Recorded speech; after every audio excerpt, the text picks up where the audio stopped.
Eh bien, écoutez, bienvenue à vous tous. Vous voyez que nous avons rapproché les sièges, parce que c'était une demande et voilà, on l'a fait. J'espère que vous allez mieux entendre et mieux voir. C'était le but.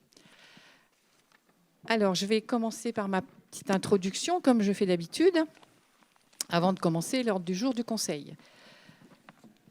Donc, le 9 juin prochain, donc, comme vous pouvez le savoir, puisqu'il y a les panneaux à l'extérieur, auront lieu les élections européennes.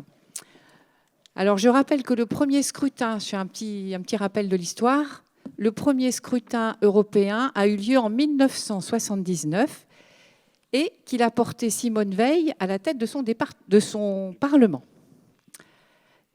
Dimanche 9 juin, les citoyennes et les citoyens des 27 États membres de l'Union européenne sont appelés à choisir leurs représentants au Parlement européen avec un seul tour de scrutin. Donc, seront élus 720 députés, dont 81 Français. Et j'ajoute qu'en France, et je dis bien en France, une liste doit obtenir au minimum 5% pour être représentée. C'est uniquement en France. Alors, je ne comprends pas, mais en sachant qu'il y a, vous l'avez pu le voir, 38 listes à candidater. Oui.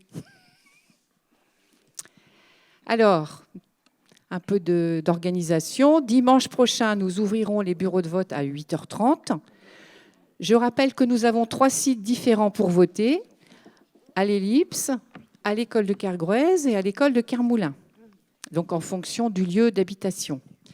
Donc les électeurs doivent se présenter obligatoirement au bureau de vote avec une pièce d'identité. Je le redis parce que à chaque élection, on a toujours quelques personnes qui arrivent sans pièce d'identité, qui ne comprennent pas qu'on n'accepte pas leur vote.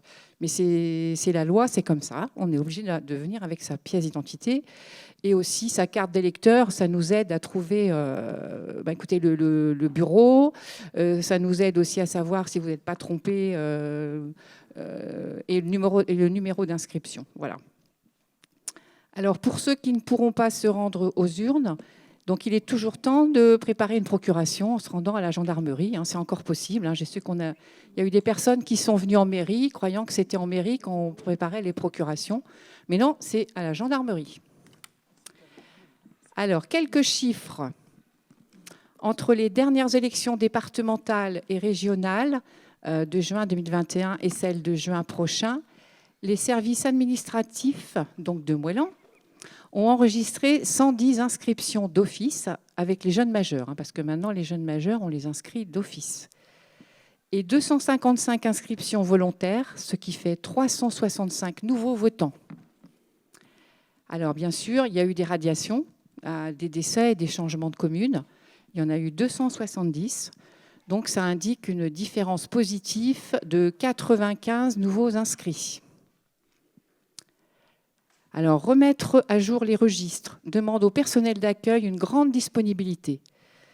C'est le cas également pour la préparation des différents bureaux de vote, pour l'installation des logiquement 114 emplacements numérotés, ce qui fut assez difficile à faire, et plus généralement l'organisation du scrutin dans les semaines qui le précèdent et le jour de l'élection. Donc, ces préparatifs sont toujours une phase chronophage pour les équipes administratives et techniques. Donc, je tenais à remercier les services en général pour cette organisation et bien sûr les élus et les bénévoles qui tiendront les bureaux de vote. J'en profite pour évoquer le besoin de personnes pour le dépouillement, parce qu'à chaque fois, on a besoin de personnes pour dépouiller les enveloppes.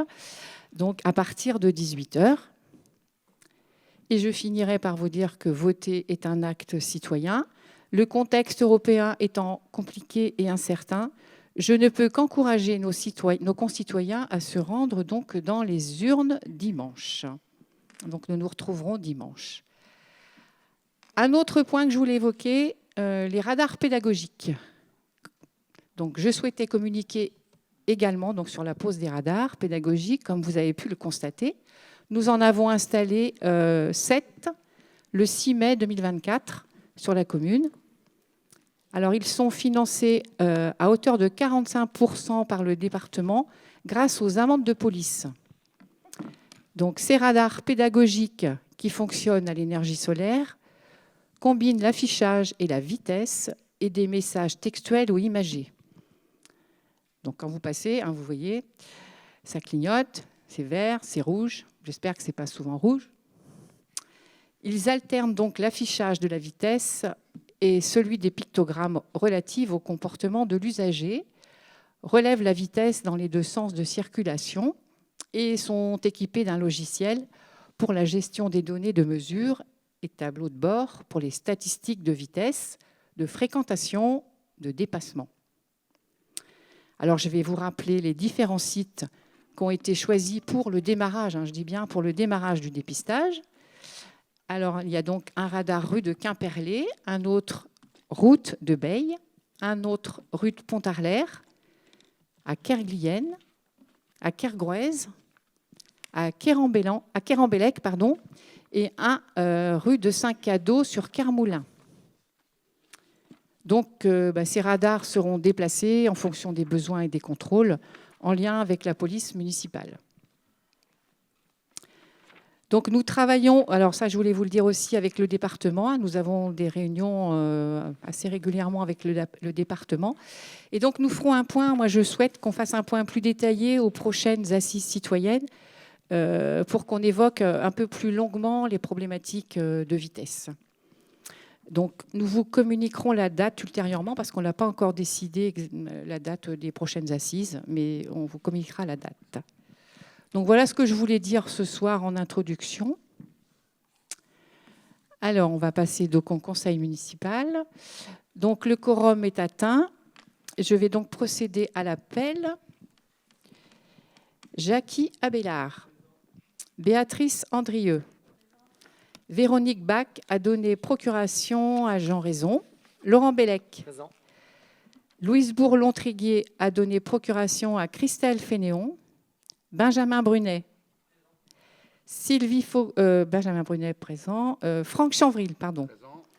Christine Cipollina. Présent. Patrick Desfossés. Présent. Sylvie Fauglas a donné pouvoir à Yannick Moello jusqu'à son arrivée. Christelle Fénéon. Présent. Marie-Louise Grisel. Présente. José Guigourez. Présente. Philippe Guivarch. Présent.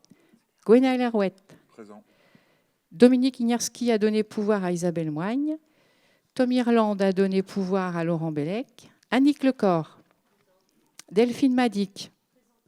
Dominique Malcoste. Yannick Moello. Présent. Isabelle Moigne. Présent. Brigitte Offrette. Jean Raison. Alain Richet. Maryse Rioual a donné pouvoir à Franck Chanvril. Christophe Rivalin. Présent. Yann Sombré a donné pouvoir à Christine Cipollina. Et Jean-Claude Willy-Titeka est absent. Il n'a pas donné de pouvoir. Donc, on vous fait circuler la feuille de présence. Donc, il nous faut un volontaire pour être secrétaire de séance. Béatrice Andrieux, merci à toi. Je vais donc vous lire l'ordre du jour. Alors, le point 0, c'est l'approbation du procès-verbal de la séance du 17 avril 2024. Ensuite, nous avons le compte-rendu de Madame la maire au conseil municipal des décisions prises en vertu de la délégation d'attribution consentie par délibération numéro 031-2020 en date du 16 juillet 2020. Ensuite, le compte-rendu de Madame la maire au conseil municipal d'Ester en justice en vertu de la délégation d'attribution consentie par délibération numéro 031-2020 en date du 16 juillet 2020. Ensuite, nous passons aux finances, une demande de subvention dans le cadre du fonds Ciaran. Ensuite, admission en non-valeur des créanciers recouvrables. Répartition du produit des concessions. Acquisition, après on passe au foncier, acquisition de la parcelle cadastrée DO 344, cession de la parcelle cadastrée DI 239, dénomination de voie, lotissement rue des Primes Verts.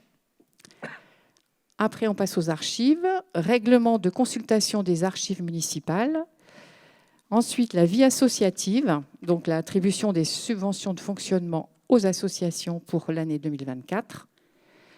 Et ensuite, nous avons quelques subventions exceptionnelles. Donc, on verra si on passera peut-être les votes différemment. Attribution de subventions exceptionnelles pour l'association Rivière et Bocage Bellon Brignot Mérien. Une autre subvention exceptionnelle, l'association des parents d'élèves de l'école de Kergouez. Et aussi une attribution de subventions exceptionnelles au collège Jules Ferry. Ensuite, nous aurons à l'action sociale la présentation du rapport d'activité du CCAS.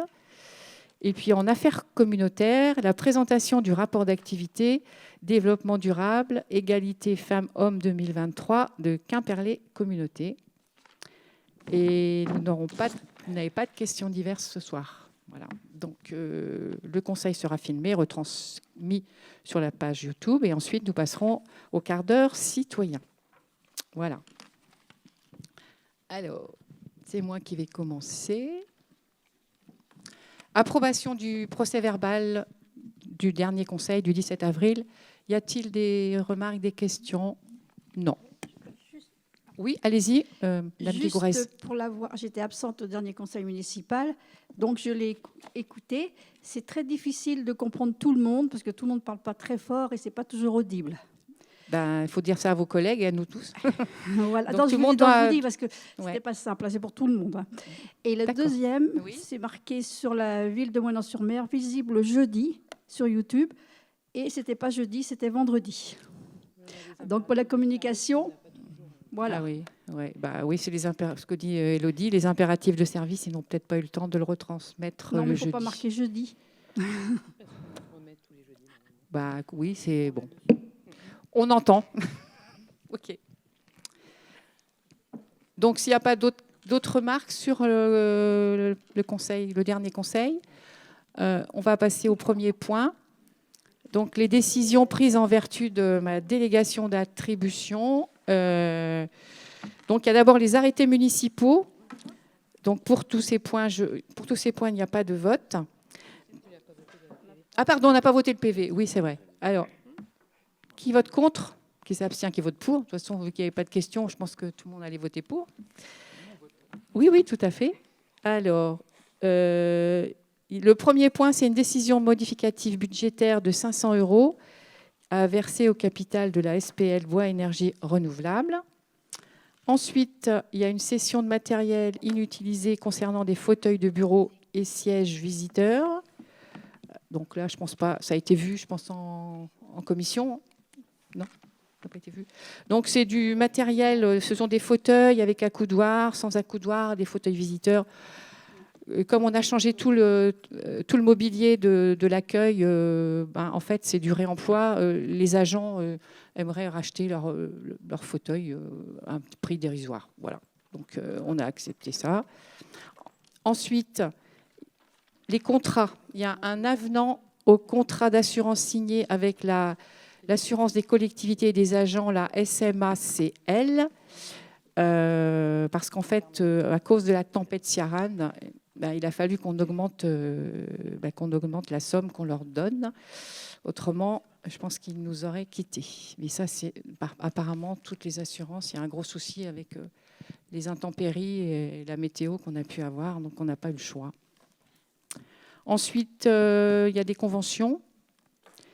Il y a une convention avec Trivium qui nous a sollicité pour mettre à disposition le stade de foot et le boulodrome le 15 et 16 juin 2024. Je vais en profiter pour les remercier parce qu'ils ont prêté gentiment leur parking pour le trail, ce qui a quand même permis à pas mal de gens de se garer. Voilà. Donc, on travaille bien avec eux. Donc, ça se passe très bien, tant mieux. Et il y a eu beaucoup de monde pour le trail. Je ne l'ai pas évoqué, mais presque 900 personnes. Donc, c'est bien. Oui. Alors, aussi, nous avons prêté, à la demande de l'association Mémoire et Photo, je regarde, un tableau de Cécile Ravalec là, pour leur exposition. Donc, ça a déjà eu lieu. Mais on a mis en place une convention. On a récupéré le tableau en bon état. Merci. Et le coq. Voilà, il y avait le coq aussi. Mais comme quoi, c'est utile de garder tout ça parce que c'est quand même le patrimoine aussi de la mairie. Ensuite, les estés en justice. Alors là, nous avons 3 dossiers.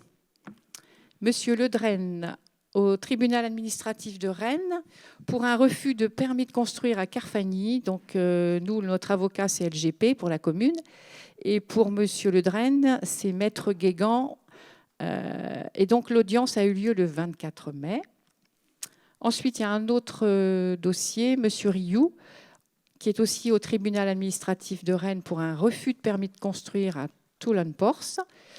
Donc, nous, les avocats, c'est toujours LGP. Et pour M. Rioux, c'est Maître Ricardi. Et l'audience a aussi eu lieu le 24 mai.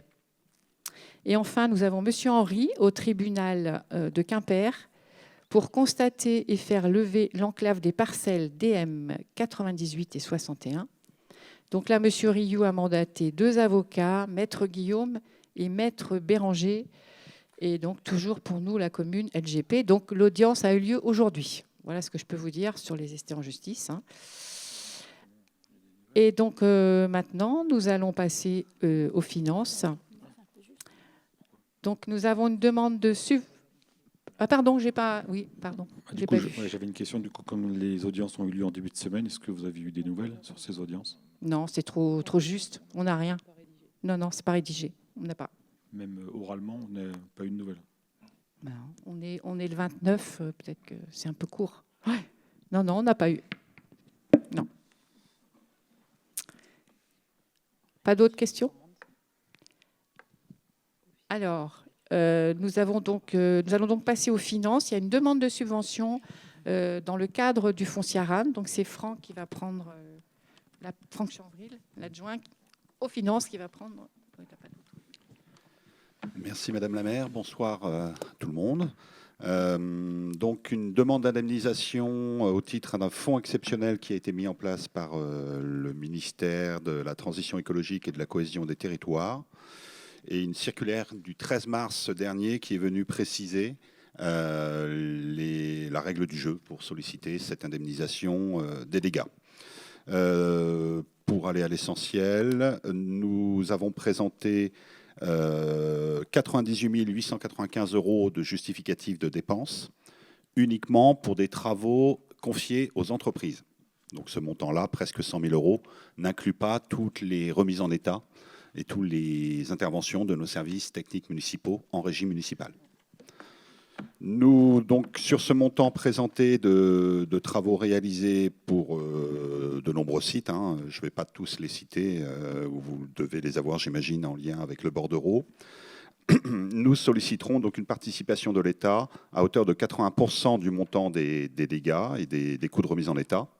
Donc c'est un montant hors taxe, je ne l'ai pas dit, 98 895 € hors taxe, donc une demande de financement de l'État ou une indemnisation à hauteur de 79 116 €. Voilà.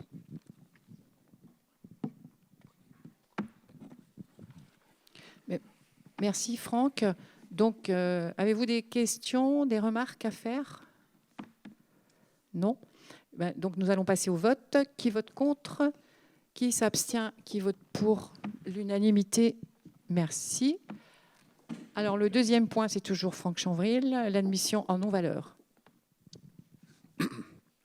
Nous avons régulièrement, vous le savez, des demandes de la trésorerie municipale de passer en non-valeur ou en créance irrécouvrable un certain nombre de sommes qui n'ont pas été recouvrées par ces services.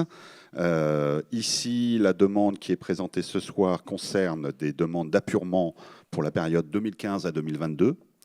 27 créances pour un montant, somme toute, assez minime, puisque le total de ces créances que nous devons prononcer en non-valeur s'établit à 1 247,67 €. Pour en dire un peu plus, sur ces 27 créances, 24 créances concernent des factures cantines pour un montant de 1 187,84 €, donc l'essentiel, vous l'aurez compris. Un bordereau concerne les droits de place, 59,40 €. Et, pardon, pas un bordereau, mais un titre non recouvré. Et 2 titres concernent la garderie et les crèches pour 43 centimes d'euros. Donc, c'est essentiellement des impayés de restauration qui sont prononcés en non-valeur ce soir. Je rappelle que quand on prononce en non-valeur, ça n'éteint pas totalement toutes les poursuites possibles. Le trésorier peut encore essayer de recouvrer ces sommes. Ce n'est qu'à l'issue d'un jugement pour surendettement, par exemple, pour quelques ménages, si le cas se présente, que nous prononcerons ces sommes en créance éteinte définitivement. Voilà, donc on peut se satisfaire, petit commentaire personnel, de la faiblesse de ces impayés en matière de restauration scolaire, puisque vous le voyez, c'est moins de 1 200 € pour cette année. Merci Franck. Des questions? Non, ça a été vu. Des remarques? Non. Eh bien, nous passons au vote. Qui vote contre? Qui s'abstient? Qui vote pour? L'unanimité, merci. Alors ensuite, c'est la répartition du produit des concessions. Donc là, c'est toujours Franck Chanvril. Alors, s'agissant du produit des concessions cimetières, on va faire un petit peu d'histoire ce soir, puisque je vais remonter à un texte qui date de l'ordonnance du 6 décembre 1843, figurez-vous, et qui prévoyait, cette ordonnance prévoyait en son article 3 que, s'agissant des recettes concessions cimetières, 2 tiers étaient perçus au budget principal de la collectivité, lorsqu'un tiers était reversé au centre communal d'action sociale. Dans les faits, ces dispositions-là ont été abrogées depuis 1996. Donc vous voyez que nous venons régulariser une vieille histoire ce soir. Et une instruction de septembre 2000 est venue préciser les choses en nous indiquant que nous n'avions plus à prévoir une répartition de tiers, un tiers de manière automatique. C'est ce que nous proposons de régulariser ce soir. Alors pour ne pas pénaliser l'action sociale, nous proposons donc que ce qui ne sera plus un reversement d'un tiers de la recette devienne un complément de subvention au CCAS. Et le calcul a été fait sur la moyenne des 10 dernières années. Donc c'est 7 000 € qui ne seront plus reversés au titre des concessions cimetières, mais qui donneront lieu à un abondement par subvention, de manière forfaitisée. Voilà. Merci Franck. Y a-t-il des remarques, des questions? Non. Donc nous passons au vote. Qui vote contre? Qui s'abstient? Qui vote pour? Merci. Unanimité. Alors maintenant, nous passons... Alors, je voulais juste ajouter quand même, par rapport aux concessions, je voulais souligner le travail des agents qui ont mis à jour les recouvrements, parce qu'en fait, ce n'était pas vraiment très, très bien fait jusqu'à maintenant. Ils ont tout repris et grâce à eux, c'est vrai qu'on a une belle somme. Et les gens, il n'y a aucun souci, les gens payent, il n'y a aucun problème. Vraiment, bravo à nos agents parce qu'ils ont fait un sacré travail. Voilà, je voulais le souligner.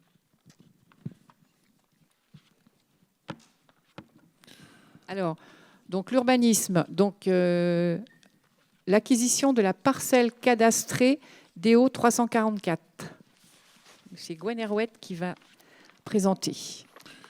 Donc là, il s'agit d'une excellente nouvelle. C'est donc des propriétaires d'une parcelle située juste à côté de la cour de l'école de Kergrouès, qui cède à l'euro symbolique la parcelle DO 344 d'une contenance de 429 mètres carrés.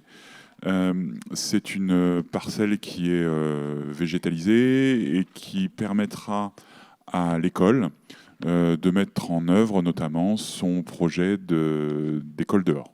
Voilà, donc c'est une excellente nouvelle. Merci Gwen. Oui, c'est sûr qu'on peut se réjouir de la démarche des propriétaires parce que c'est vraiment un beau geste de nous faire don de ce terrain qui nous intéressait pour les enfants, bien sûr. Donc il faut voter. Qui est contre? Qui s'abstient? Qui est pour? L'unanimité, merci. C'est toujours Gwenaëlle Herouet. Là, c'est une cession de la parcelle cadastrée D1 239.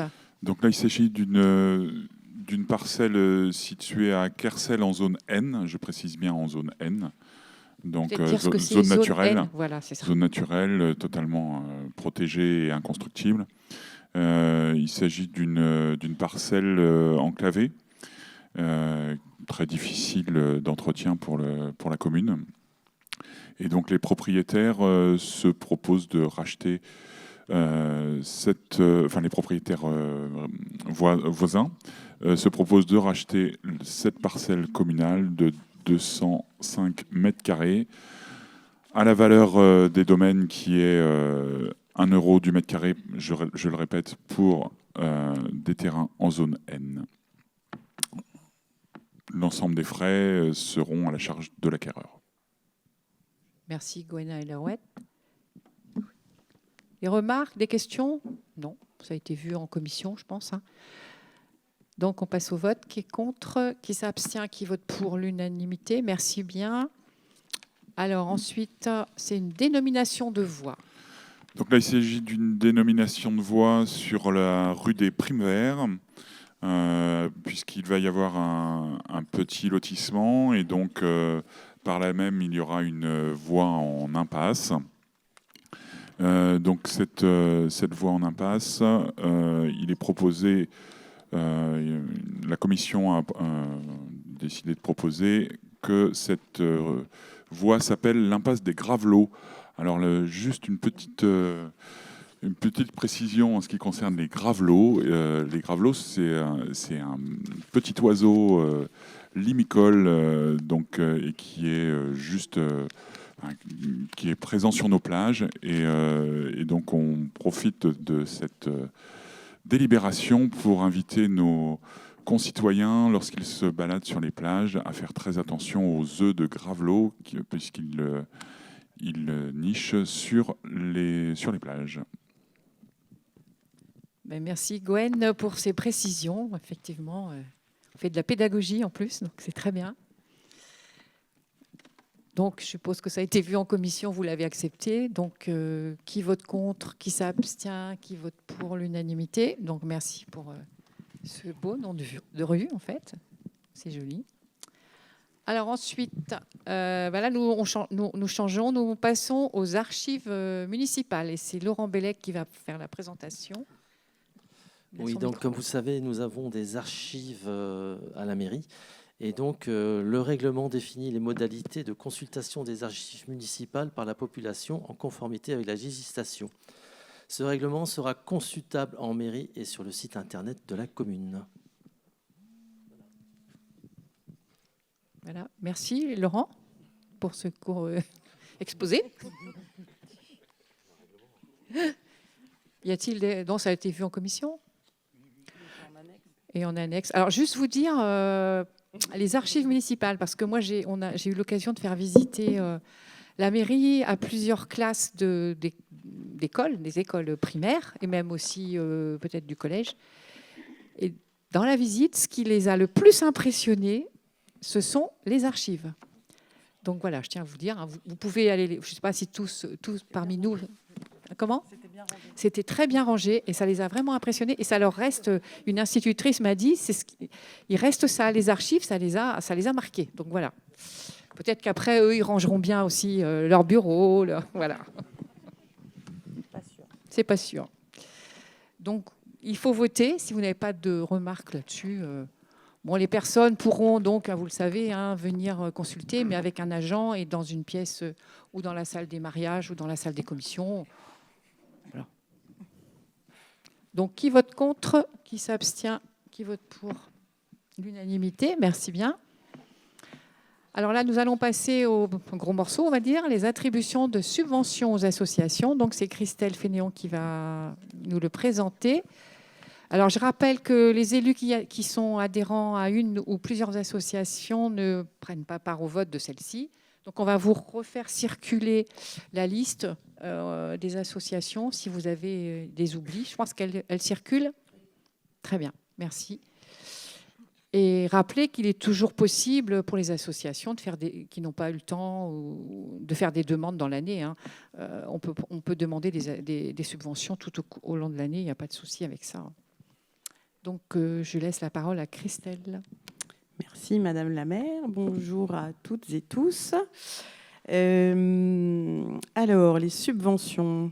Déjà en introduction, je voulais vous rappeler que c'est toujours un moment clé de la vie de la commune qui nous permet de remercier l'ensemble des associations, y compris celles qui ne demandent pas de subventions, ainsi que leurs bénévoles et toutes celles et ceux qui les font vivre au quotidien.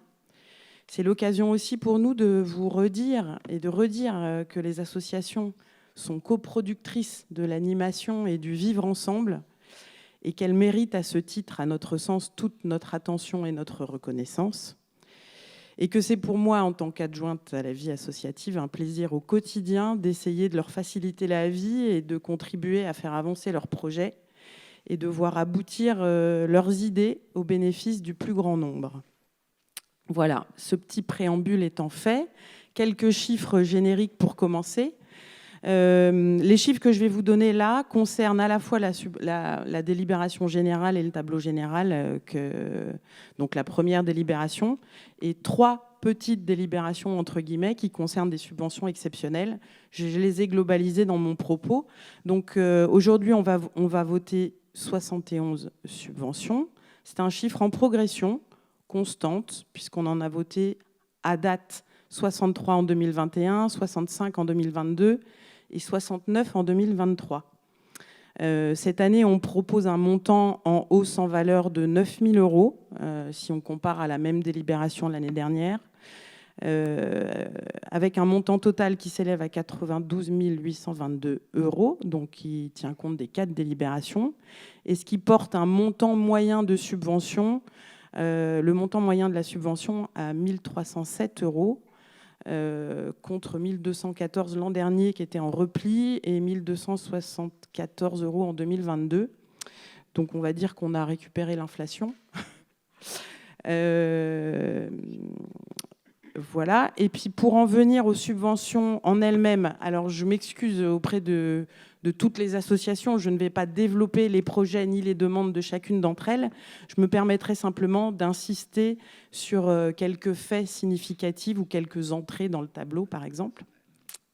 Donc en termes de culture et patrimoine, nous vous proposons d'accorder en subvention 500 euros à l'association Arc-en-Ciel, 1 000 euros à l'association AVF, Accueil des villes françaises, avec laquelle on collabore notamment pour l'accueil des nouveaux arrivants, et qui est par ailleurs une association très dynamique qui propose quasiment une trentaine d'ateliers différents, avec un très grand nombre d'adhérents. BD Photo Moëlan, c'est l'année creuse, donc c'est 500 euros.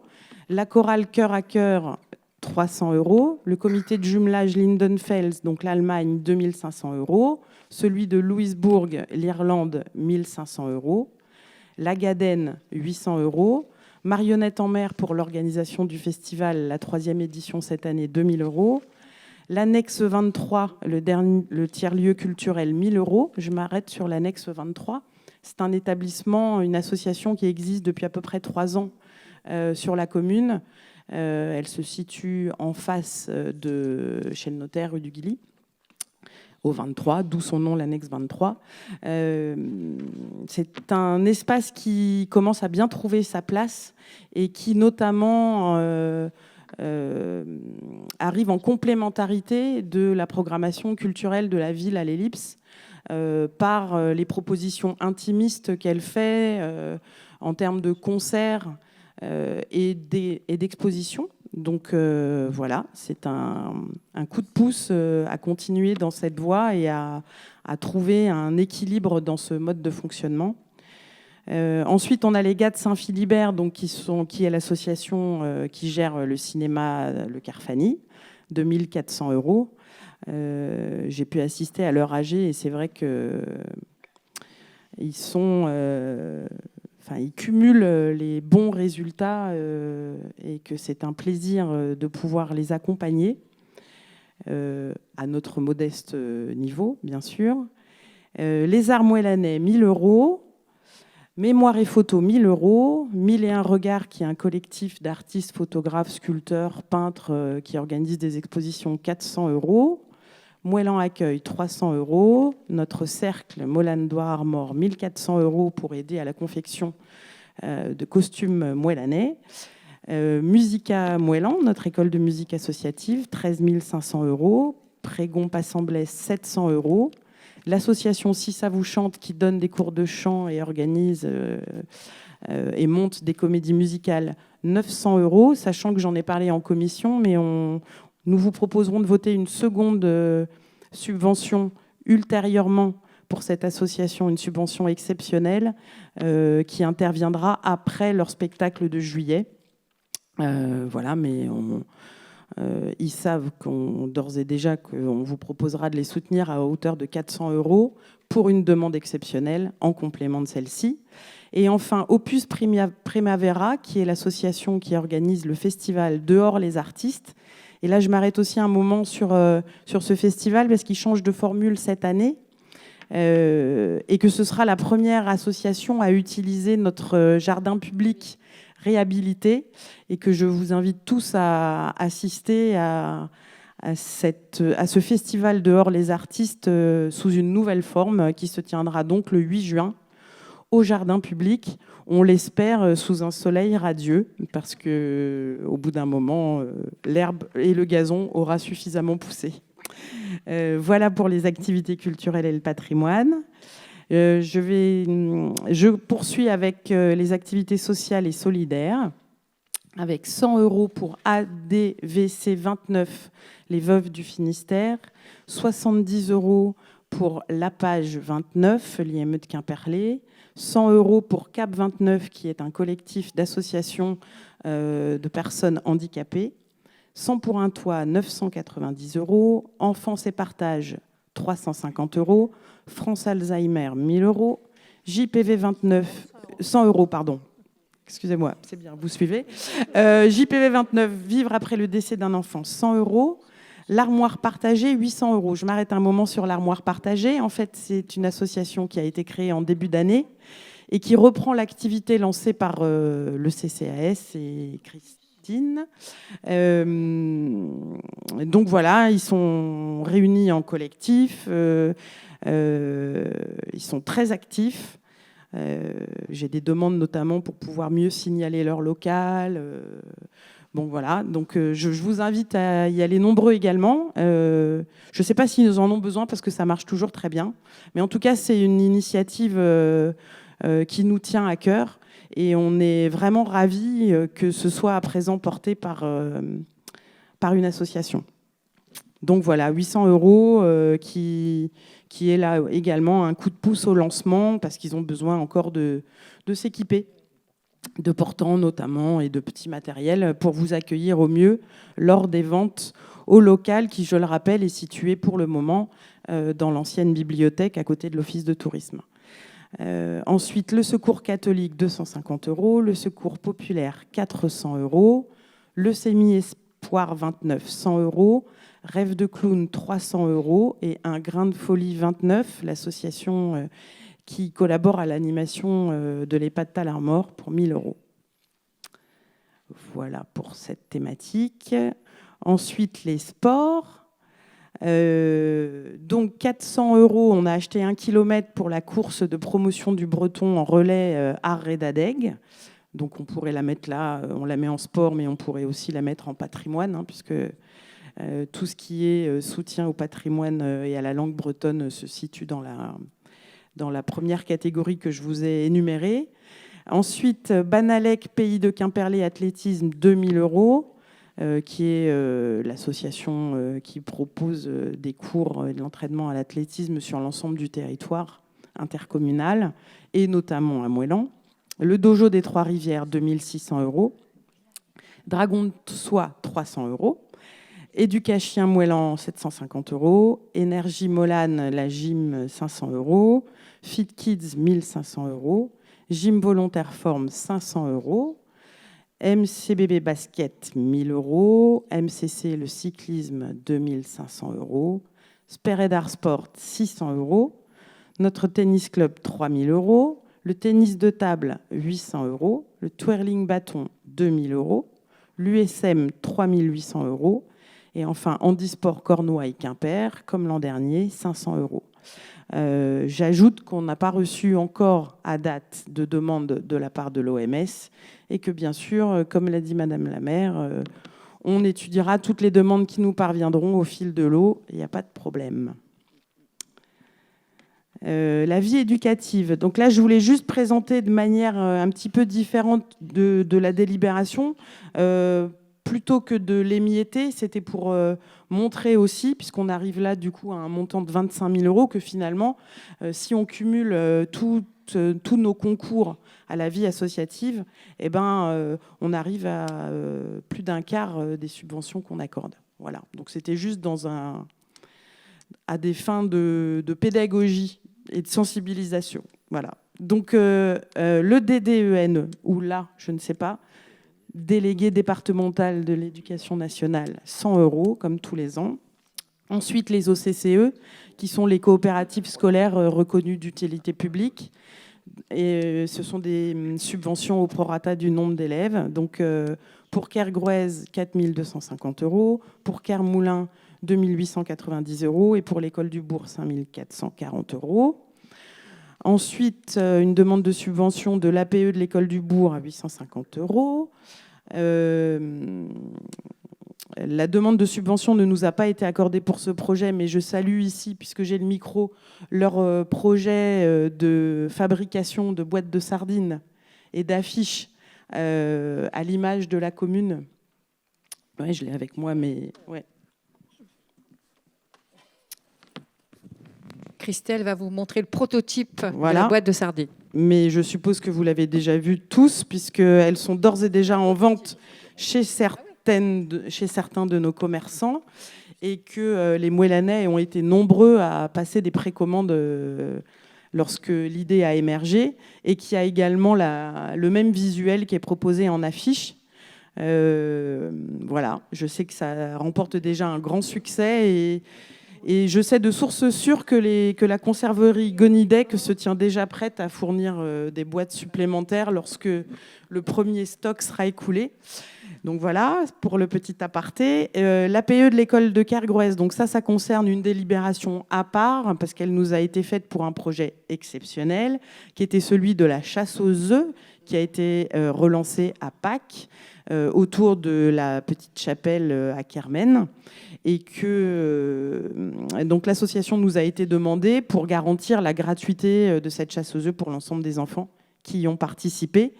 Et je souhaitais saluer aussi que cette chasse aux œufs s'est organisée en partenariat avec l'association des Amis de la Chapelle, qui a prêté le matériel, les tentes, les tables, les chaises, les bancs à l'APE de Kergrouez. Donc voilà, c'est toujours un plaisir, et c'est vrai que nos associations collaborent volontiers.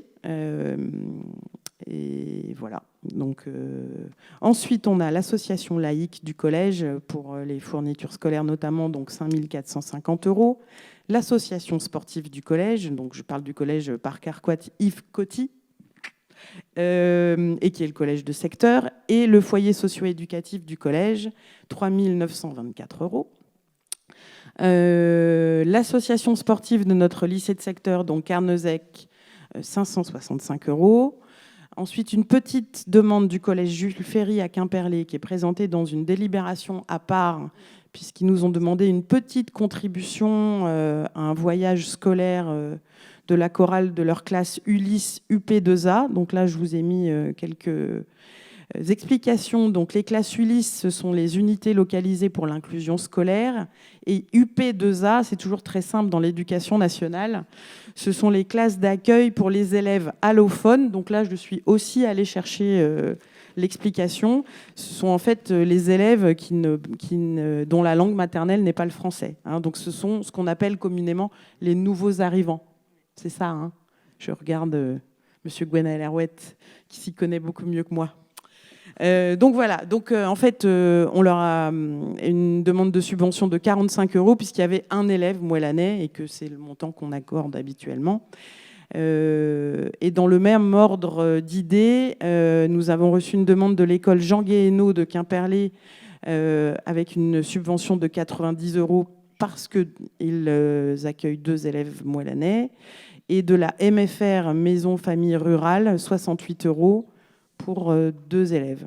Ça aurait aussi dû passer, non, c'est ça? Non, c'est bon. Bon, bref, voilà. Voilà pour la vie éducative. Donc finalement, quand on n'émiette pas les choses et qu'on remet tout ensemble, on arrive à un total de plus de 25 000 euros, donc plus d'un quart des subventions accordées ce jour. La vie de la commune, j'ai mis 3 petits points parce que c'est vie de la commune, petite enfance, mer et plaisance et tout ce qu'on ne classe pas ailleurs. Alors on a donc l'association L'Univers des Petits Loups qui réunit certaines assistantes maternelles de la commune et qui propose des animations, donc 490 euros. Le club nautique du Bellon et le comité d'animation du Bellon, 300 euros chacun dans le cadre de l'organisation du Challenge de l'Huître qui s'est déroulé avec brio dernièrement. L'amicale des sapeurs-pompiers, 1 500 euros, très active et de plus en plus active. Et là, je m'arrête un moment pour vous rappeler que l'amicale des sapeurs-pompiers relance la tradition du feu de la Saint-Jean avec un nouveau festival, les pieds dans la braise. On appréciera le jeu de mots. Le 15 juin, place Lindenfels, donc avec 3 concerts à manger, à boire comme à l'accoutumée. Et si les conditions le permettent, un feu dans le champ attenant. L'AAPPMA 400 euros, donc, qui est l'association de pêcheurs agréés, qui nous a notamment aidés lors de la réhabilitation du jardin public à traiter l'étang et à prendre soin de nos amis les poissons, que l'on a trouvés en quantité extraordinaire dans l'étang avant de le vider. Et on va très prochainement retravailler avec eux puisque les poissons regagneront bientôt leur bivouac, leur domicile. Voilà. L'APPBEC qui lutte contre les choucas, 250 euros et qui rend beaucoup de services, notamment aux agriculteurs. Préservation qui effectue des nettoyages de littoral participatifs à plusieurs reprises pendant l'année à hauteur de 300 euros. RBBBM, 1 500 euros. Alors, ce n'est pas une demande habituelle et ça fait l'objet d'une délibération à part. En fait, RBBBM porte en partenariat avec la commune un projet de recensement et de cartographie du patrimoine arboré de la commune et qu'ils ont besoin à ce titre d'une aide, notamment matérielle, pour s'équiper et puis pour opérer ce recensement. Il y a une stagiaire qui travaille sur ce projet de mai à juillet, mais le recensement et la cartographie s'étendront jusqu'au mois de décembre. L'objectif, c'est vraiment de disposer, c'est un outil de connaissance en fait, pour être ensuite un outil de valorisation et de protection de notre patrimoine arboré, qui pourra notamment être versé au PLUI, mais qui sera validé par des experts, partagé entre nous, commenté, analysé. C'est un projet qui nous tient à cœur à plus d'un titre déjà, parce que c'est une connaissance qui nous manque. D'autre part, que ça s'opère dans le cadre d'une coopération et d'un partenariat avec une association. Donc c'est un mode de fonctionnement que l'on apprécie. Et puis parce que ce recensement et cette cartographie va également faire appel à la participation citoyenne, qui est, comme vous le savez, un de nos chevaux de bataille. Donc voilà, pour ce projet spécifique et pour cette association qui n'a pas l'habitude de demander des subventions, 1 500 euros.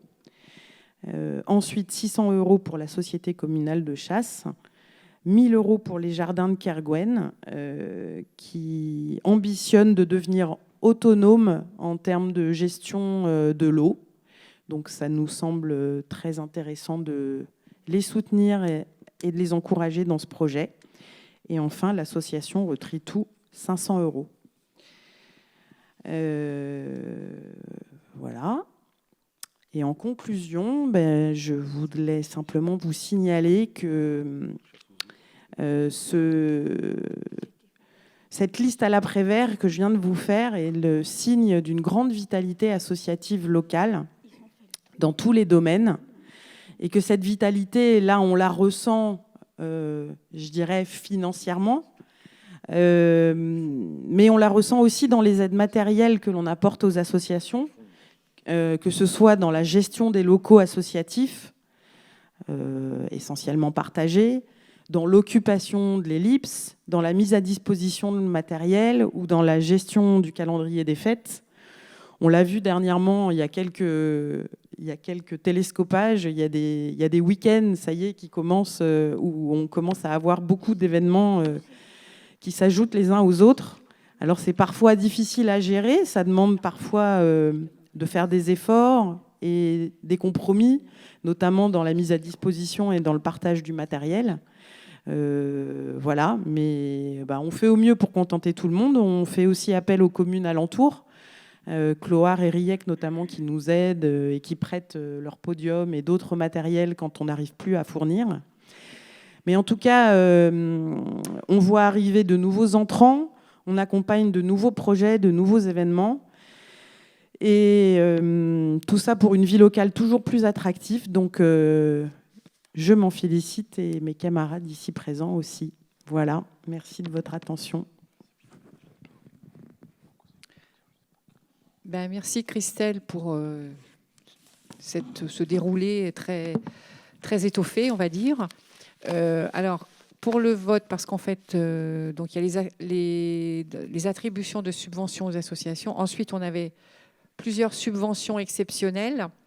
Est-ce que vous voulez qu'on vote séparément? Est-ce que vous avez des questions avant? Est-ce que je reprends les 3 subventions exceptionnelles? Je vous laisse... D'abord quelques commentaires et ensuite on vote séparément comme c'est prévu dans l'ordre du jour. Ok, très bien. Voilà. Alors quelques commentaires généraux. La commune de Moëlan est très généreuse avec 92 822 €. Tout le monde doit en être conscient. Et en premier lieu, les associations. C'est l'époque des votes des subventions dans les différentes communes pour 2024. Et pour illustrer cette générosité, on peut citer quand même quelques chiffres. Donc 92 822 pour Moëlan, 36 237 pour Riec, 61 389 pour Clohars. Ces chiffres sont déjà parus dans la presse, donc je ne fais que les reprendre. Voilà donc une forte générosité. 2 autres exemples. 100 pour un toit, Moëlan donne 990, quand Clohars donne 400 et Riec 0. Enfance partage, Moëlan donne 350, quand Riec donne 50 et Clohars 0. Voilà quelques illustrations de cette générosité. Alors vous allez me dire, effectivement, ça traduit le tissu associatif très riche, sans doute, mais on peut aussi regarder la vie communale et la vie associative de Clohars et Riec. Elle est loin d'être pauvre. Deuxième remarque, il y a beaucoup d'associations qui œuvrent sur l'ensemble du territoire de Quimperlé-Communauté et pour l'ensemble des habitants de ce territoire. Et toutes les communes ne participent pas. Je pense par exemple à Secours Populaire, Secours catholique, Enfance et Partage, Rêve de Clown, 100 pour un toit et autres. Et je pense qu'on pourrait peut-être travailler avec Quimperlé-Communauté à une seule subvention versée par Quimperlé-Communauté. Les communes et la communauté de communes s'arrangeant financièrement font leurs affaires à part. Mais ce serait peut-être plus facile de récupérer des fonds. Tout le monde participerait parce que j'ai l'impression qu'à partir du moment où Quimperlé-Communauté verse des subventions, certaines communes se sentent exonérées. Et enfin, j'aurais un petit mot pour la SNSM de Clohars. Donc on a 0 subvention. Jusqu'en 2022, on avait 500 € donnés par Moëlan. En 2023, la SNSM a souhaité et sollicité Quimperlé-Communauté pour avoir donc une seule subvention venant de l'ensemble des communes, ou au moins des communes littorales, Riec, Clohars, Moëlan. Ça ne s'est pas fait. Ils n'ont rien eu en 2023 et ils n'ont rien en 2024 pour l'instant de la part de Quimperlé-Communauté. Je trouve que c'est regrettable, surtout qu'on donne 7 000 € à la SNSM de Névé. Et donc, ce que souhaite la SNSM, mais visiblement ils n'ont pas été entendus par Quimperlé-Communauté, c'est une convention. Même si la subvention ne dépasse pas 23 000 €, on peut créer une convention. Et donc, nous avons décidé de travailler avec eux à la rédaction d'une convention.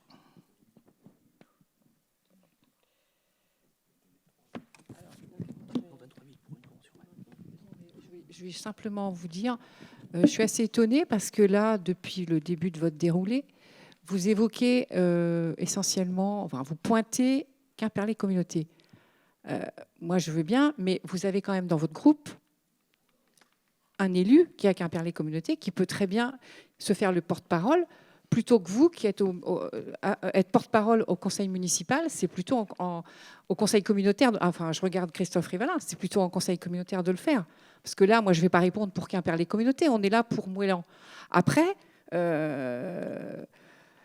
c'est un peu facile alors, moi, je ne sais pas exactement, je n'ai pas été voir les subventions de Riec et de Cloire. On ne fonctionne pas de la même façon, mais chacun, enfin, je veux dire, chaque commune fonctionne comme il le souhaite. Sachant que parmi vous, il y en a plusieurs qui sont aussi dans les associations à qui on octroie des subventions. Donc, moi, je suis assez étonnée de ce déroulé qui semble quand même... moi, je dis que pour moi, c'est un peu démagogique de dire on donne trop d'argent aux associations. Mais bon, je vais laisser Christelle parce qu'elle a travaillé plus que moi le sujet et je trouve qu'elle a fait un sacré travail là-dessus. Les associations moëlanaises entendront ce que vous dites. Après, pour ce qui est de la SNSM, on pourra en parler plus tard, mais parce que c'est pas à l'ordre du jour, puisqu'il n'y a pas de demande de subvention à SNSM. Donc, je vais laisser Christelle continuer, si tu le souhaites, évoquer.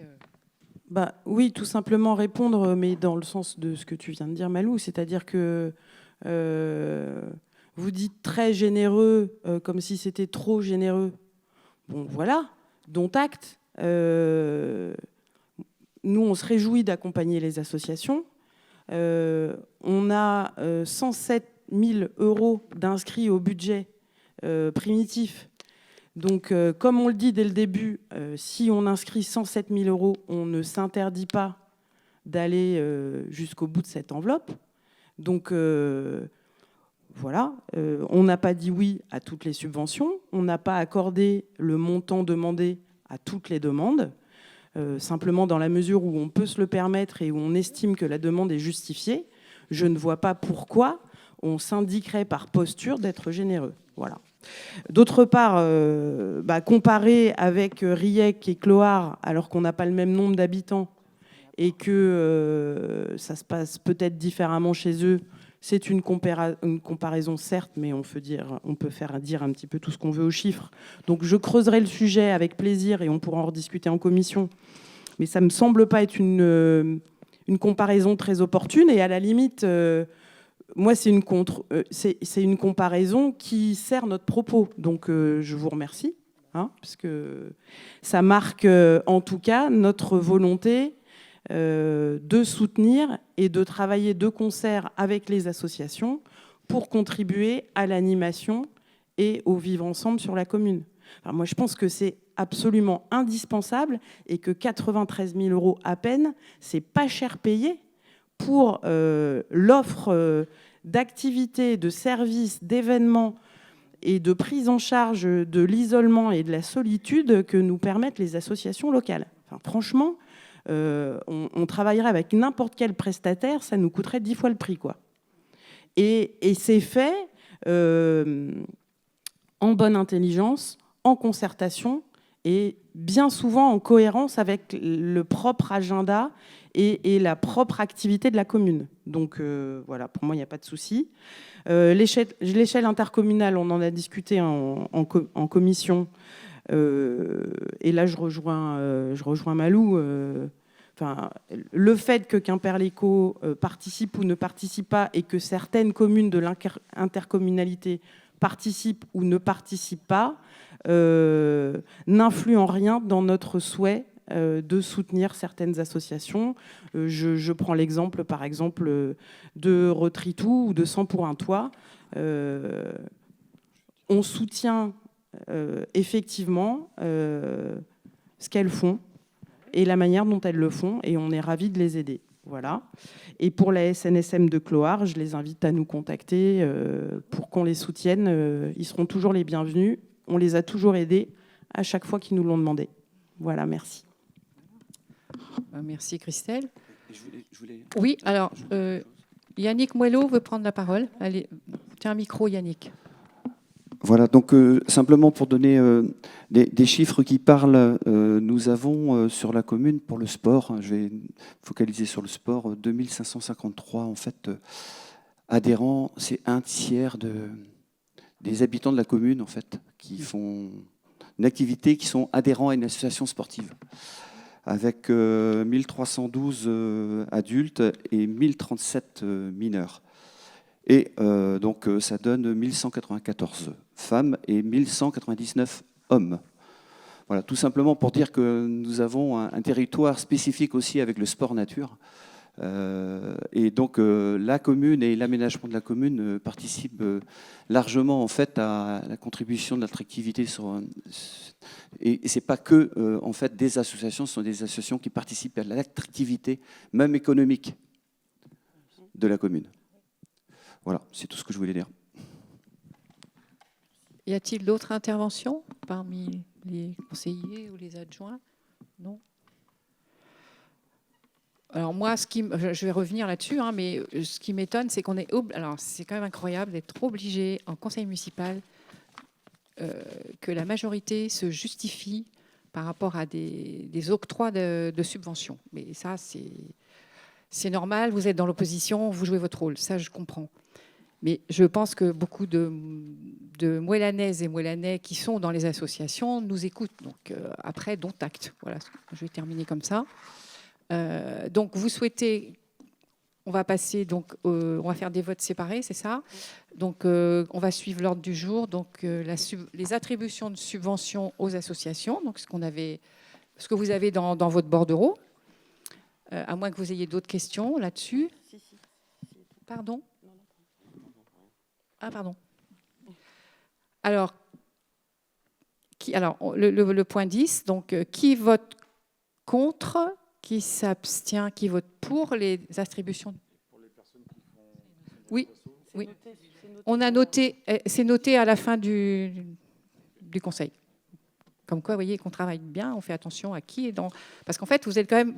Il y a quand même plusieurs élus qui sont dans les associations. Donc après, Monsieur Guivard, si vous voulez faire des coupes franches, ben, il faudra me dire vers quelle association on doit se tourner, n'est-ce pas? Alors, donc, tout le monde a voté pour. Alors ensuite, il y a la subvention exceptionnelle pour RBBBM.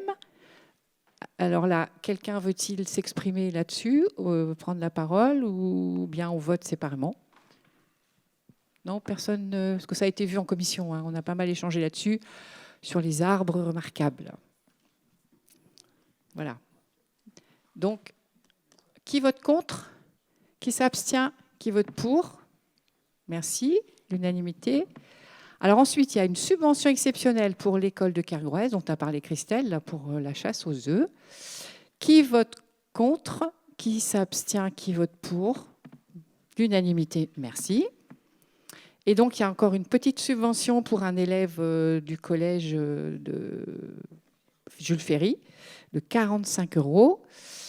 Qui vote contre? Qui s'abstient? Qui vote pour? L'unanimité, merci. Merci, vous avez voté pour. Merci beaucoup pour les associations. Alors, là, nous allons passer donc au rapport d'activité du CCAS. Donc, c'est Christine Cipollina qui va le présenter. Je vais te laisser, Christine. Oui. Donc, bonsoir.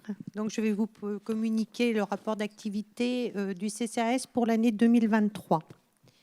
Alors, juste pour rappel, le Centre communal d'action sociale, le CCAS, est géré par un conseil d'administration composé de Madame la maire, présidente de droit, de 5 membres élus au sein du conseil municipal et de 5 membres représentants des associations compétentes dans le domaine de l'action sociale. En 2023, les membres du conseil d'administration se sont réunis 6 fois.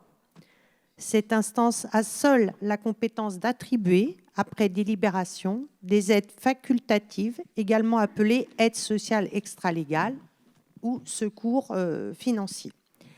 Elles peuvent être accordées aux familles pour faire face à des difficultés financières ponctuelles, aide pour participer au paiement de factures d'énergie, pour permettre le maintien dans le logement en participant au paiement de loyers impayés, de l'assurance d'habitation, mais également aux frais d'obsèques. En 2023, une somme d'environ 7 000 € leur a été consacrée, contre presque 11 000 € en 2022. Cette baisse s'explique par la mise en place de la tarification sociale cantine, d'un partenariat avec les travailleurs sociaux en lien avec la gestion du budget familial d'un public en difficulté et de la délivrance de colis alimentaires substantiels. Concernant les secours alimentaires, une quinzaine de bénévoles s'affairent tous les mardis et mercredis pour effectuer les ramasses auprès de différents commerçants, des producteurs locaux et du marché, gérer le stock, préparer les colis qui sont distribués auprès des bénéficiaires tous les mercredis, et ce, tout au long de l'année. Le nombre de familles bénéficiaires était en 2021 de 35, en 2022 de 38 et en 2023 de 48. Donc, une augmentation constante depuis 3 ans. Les actions du CCAS, collecte de denrées alimentaires. Afin de compléter les livraisons de la Banque alimentaire de Quimper et les différentes ramasses, et dans le but de répondre au mieux aux besoins des familles moellanaises, le CCAS a pris l'initiative d'organiser depuis 2021 une collecte complémentaire à celle nationale organisée en novembre. Juste une aparté, celle-ci se déroule demain et après-demain au sein des magasins Intermarché, Proxy et Coxy Market. Ces collectes se déroulent sur 3 sites, Intermarché, Proxy et Coxy Market. Une trentaine de bénévoles participent à chaque action. C'est ainsi qu'en 2023, les 9 et 10 juin, 985 kilos de denrées alimentaires et d'hygiène ont été collectés auprès des habitants de notre commune. Les 24 et 25 novembre 2023, dans le cadre de la collecte nationale de la Banque alimentaire, 1 tonne 716 a été collectée, soit un total pour l'année 2023 de 2 tonnes 701 kilos collectés contre 2 tonnes 578 en 2022. À ces 2 collectes s'additionnent les ramasses de produits frais, pain, fruits, légumes, collectés auprès de nombreux producteurs locaux, commerçants, magasins et marchés le mardi matin. Pour un total, sur une année, de 8 tonnes. Ces actions sont menées en partenariat avec l'Association des Restos du Cœur dans un esprit d'échange et de partage. Je remercie tous les bénévoles pour leur engagement tout au long de l'année. Je tenais à souligner que sans eux, rien ne serait possible. Les ateliers cuisine. À destination des bénéficiaires de la Banque alimentaire, animés par 2 bénévoles de la Banque alimentaire de Quimper, anciens professionnels de la restauration, sont organisés mensuellement au sein de la Maison des Solidarités. Le but recherché est d'apprendre à cuisiner simplement, pour peu cher, en sollicitant les circuits courts. La galette des rois.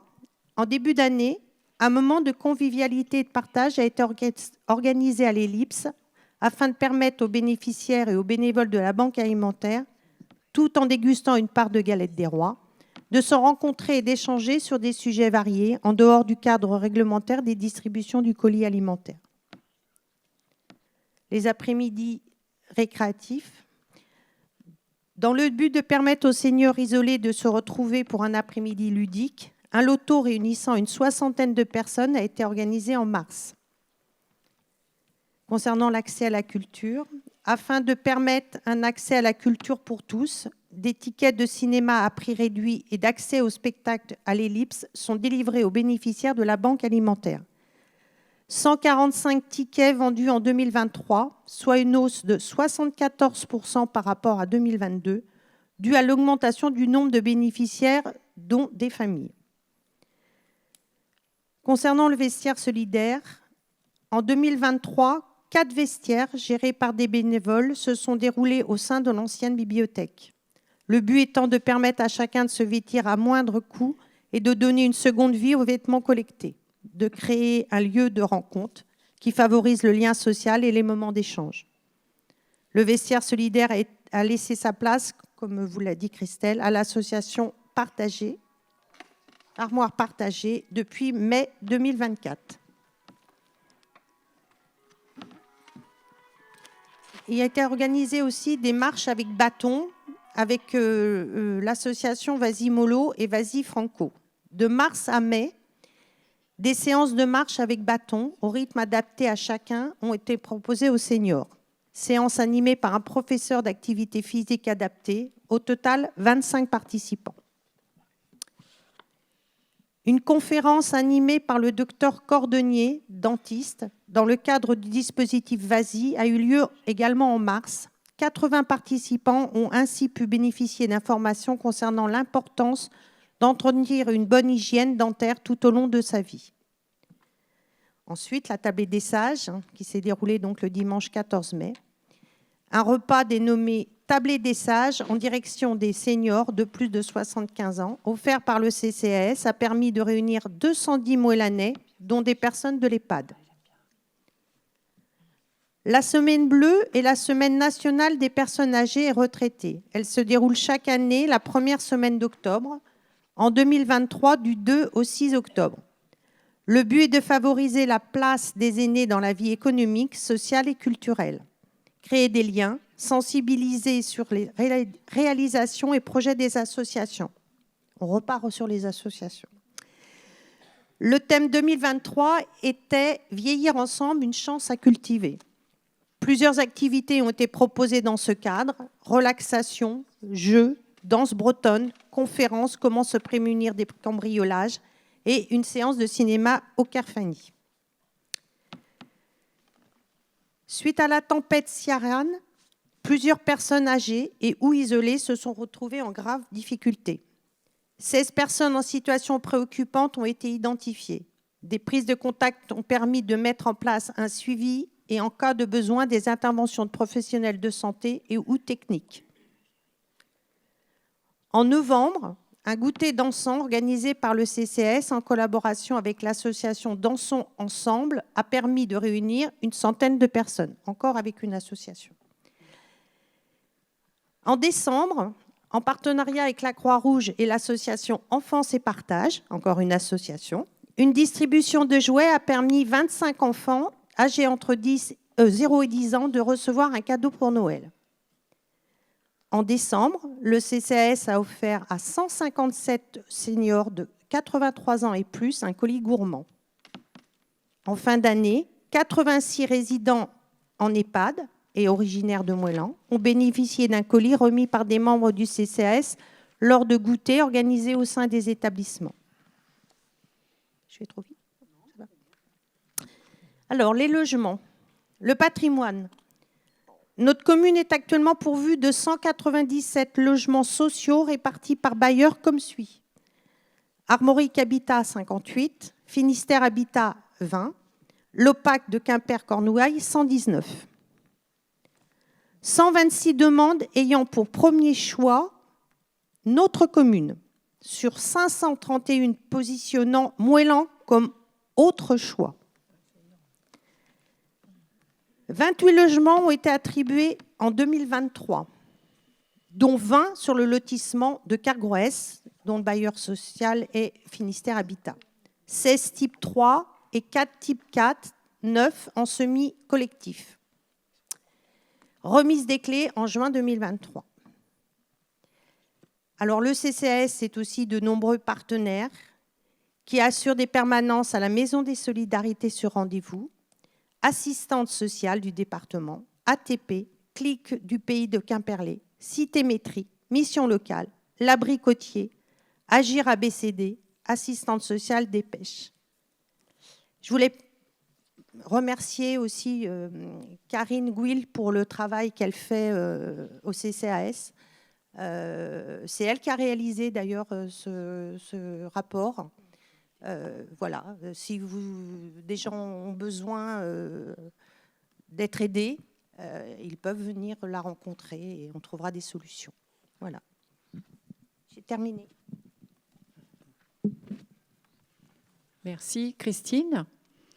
Bon, en fait, là, on prend acte, hein, il n'y a pas de vote. Bon, c'est vrai que moi, je tiens à ce que ce rapport se fasse régulièrement, tous les ans, parce que je trouve que c'est quand même une photographie de la commune et du travail qui est fait par le CCAS. Et donc, oui, moi aussi, je remercie l'agent du CCAS pour le travail qu'il fait, ainsi que Christine et les bénévoles qui sont très, très présents. On en revient toujours à ça. Sans les bénévoles qui sont dans les associations, eh ben, on n'y arriverait pas. Ajouter aussi que la Maison des Solidarités joue bien son rôle avec toutes les permanences sociales, les repas qui se font en cuisine, la salle de réunion. Donc, la Maison des Solidarités vit très bien. Voilà, moi, ce que je voulais dire. Et alors, bon, aussi, la tempête Ciaran, merci à toutes les personnes qui ont bien voulu nous aider, parce que c'est vrai qu'on a eu énormément de demandes de la part de la population. Tout le monde venait en mairie. Beaucoup d'élus nous ont aidés. Bon, peut-être pas tous, mais beaucoup nous ont aidés. Donc, voilà ce que je voulais aussi ajouter. Et puis, ben, si quelqu'un veut ajouter quelque chose dans le bon sens, allez-y. Hein, mais alors, si peut-être ajouter que les logements, parce que tu as fait un point sur les logements sociaux, les logements en ce moment, on a des projets, mais c'est un peu partout, sur toutes les communes, il y a des gros soucis financiers avec les bailleurs. Ce qui fait que tout est un peu ralenti et nous, on aurait préféré que ça accélère, mais ce n'est pas le cas et on y est vraiment pour rien. Il y a des gros soucis de financement avec les bailleurs sociaux. Donc, j'espère que les logements du haut du Prat-Berne, c'est ça, seront terminés pour la fin de l'année. On peut dire aussi que les logements d'Armorique Habitat, les travaux, ça y est, sont partis pour la réhabilitation. Ça n'a pas été simple, il a fallu qu'on se batte, mais ça y est, c'est fait, donc c'est très bien. Et là, on voit bien avec ce que tu as dit, Christine, les 20 logements de Finistère Habitat, plus 3 logements qui ont été octroyés, 3 ou 4 en plus, c'est ça, sur l'année. Vous vous rendez compte ? 3 logements sur l'année, c'est rien. Là, il y a un gros souci. Les gens ne quittent plus leur logement, les logements sociaux. Le parc est complètement figé. On a beaucoup de demandes, plus de 500 en tout. Il y a un gros souci là. Nous, on travaille là-dessus au niveau aussi de Quimperlé-Communauté, mais c'est très compliqué. Il y a un contexte financier, politique très compliqué et c'est assez inquiétant. Il y a des personnes qui n'ont pas de logement. Il faut qu'on ait ça en tête tous. Et on fait au mieux pour que ça se passe au mieux. Mais c'est vrai que 3 logements d'octroyés sur l'année, moi, j'ai jamais vu ça, alors que c'est la première fois qu'il y a si peu de logements octroyés, de changements de personnes dans les logements. Et nos jeunes, effectivement, ont du mal à acheter des terrains qui sont un peu chers. Et voilà. Donc, ça, c'est vraiment le point qu'on peut souligner. Et puis, voilà. Et moi, je sais que dès que je peux, je vais au conseil d'administration du CCAS. Je trouve que c'est important qu'un maire s'y rende. Je ne peux pas y aller à chaque fois, mais quand je peux, j'y vais parce que je prends là tout à fait la température des problèmes sociaux. Et c'est très important pour un maire de savoir ce qui se passe sur sa commune. Voilà. Et merci, Christine, pour ce déroulé. Donc, voilà, puisqu'il n'y a pas de vote. Alors, le point suivant, alors moi, il me faut aussi le petit... C'est moi qui vais le passer sur le rapport égalité. Donc là, on va passer à Quimperlé-Communauté sur le rapport d'activité. Voilà. Sur le rapport d'activité de développement durable et d'égalité hommes-femmes. Donc, je vais simplement vous dire, comme chaque année, nous devons présenter ce rapport.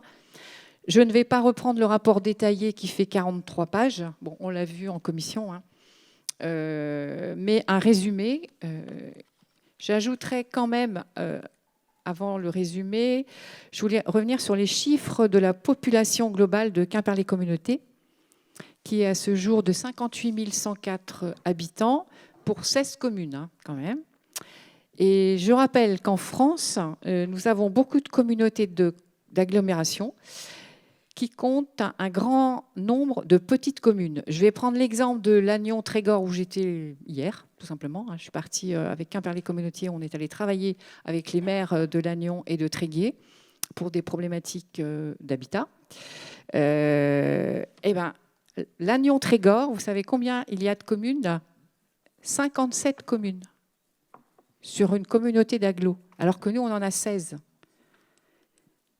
Et donc, le maire de Lannion m'expliquait que c'est très compliqué parce que travailler en bonne intelligence avec 57 communes, ils ont du mal à les réunir. Donc, nous, je l'ai dit en commission l'autre jour, monsieur Desfossés, nous avons la chance d'avoir une communauté de communes de 16 communes et nous nous entendons bien, nous travaillons bien ensemble. On peut avoir des différences, ça peut arriver, mais on se connaît tous et on avance ensemble. Et c'est quand même très, très, très agréable. Et c'est reconnu au niveau de la France, en fait, parce que beaucoup de communautés de communes ont du mal à travailler ensemble parce qu'elles sont trop énormes. Nous, on reste à 16 communes, c'est un peu familial, on va dire, 58, c'est ce que j'ai dit, 58 000 habitants. Donc, ce que je voulais vous dire. Et donc, aussi vous dire par rapport à Moëlan, aussi la population moélanaise de la source INSEE, donc la population légale 2021, donc qui est entrée en vigueur, ce que j'avais déjà dit, au 1er janvier 2024 pour Moëlan-sur-Mer. Donc maintenant, nous sommes à 6 916 habitants. Ce qui est, moi, je m'en réjouis. C'est un bon signal de dynamisme parce qu'on avait perdu plus de 200 habitants. Et là, on a bien remonté. Donc, nous sommes la deuxième commune de Quimperlé Communauté. La première, c'est Quimperlé, qui compte 12 782 habitants. Et ensuite vient Banalec avec 5 869 habitants. C'est juste pour vous donner un petit peu des chiffres qui sont parlants. Bon, je ne vais pas vous donner la population des 16 communes. Elle est dans le rapport complet. Voilà. Donc, alors, l'égalité professionnelle entre les femmes et hommes. Donc, il y a 282 agents à Quimperlé Communauté, dont 42% de femmes. Et 72% des agents ont moins de 50 ans. Alors, on voit que la répartition des femmes et des hommes par catégorie, les cadres A, on voit bien qu'il y a 42%, on voit sur le schéma. Et cadre B, c'est à peu près équivalent. Cadre C, il y a beaucoup plus d'hommes. Bon, c'est ce qui s'explique par les reapers, surtout, je pense, parce qu'il y a beaucoup de personnel pour les déchets. Alors, les rémunérations pour les femmes, c'est 1 945 € net par mois. Et pour les hommes, c'est un peu plus, comme c'est à peu près, paraît-il, dans plusieurs professions, 2018 € net par mois, toutes catégories confondues. C'est pour ça aussi, quand on regarde les cadres A, il y a peut-être plus de cadres A chez les hommes. Alors, ensuite, je ne sais pas si vous voyez bien, en fait. L'analyse genrée des politiques publiques, il y a le portage de repas à domicile, donc la répartition des bénéficiaires. On voit bien qu'il y a beaucoup plus de femmes, il y a 362 femmes et 212 hommes. Alors j'avais noté, je ne sais plus combien on a, Isabelle, Christine, 200, combien on a de portage de repas déjà nous, 290 personnes. Alors là, c'est là que je ne comprends pas trop. 290 bénéficiaires. Sur 3 et 2, 575, donc ce qui est quand même... C'est énorme, voilà. Et c'est vrai que le partage de repas, c'est important parce que ça évite aussi l'isolement. Et je sais que les personnes qui travaillent au portage de repas, qui font la distribution, font des formations pour travailler un petit peu plus sur l'isolement des personnes âgées.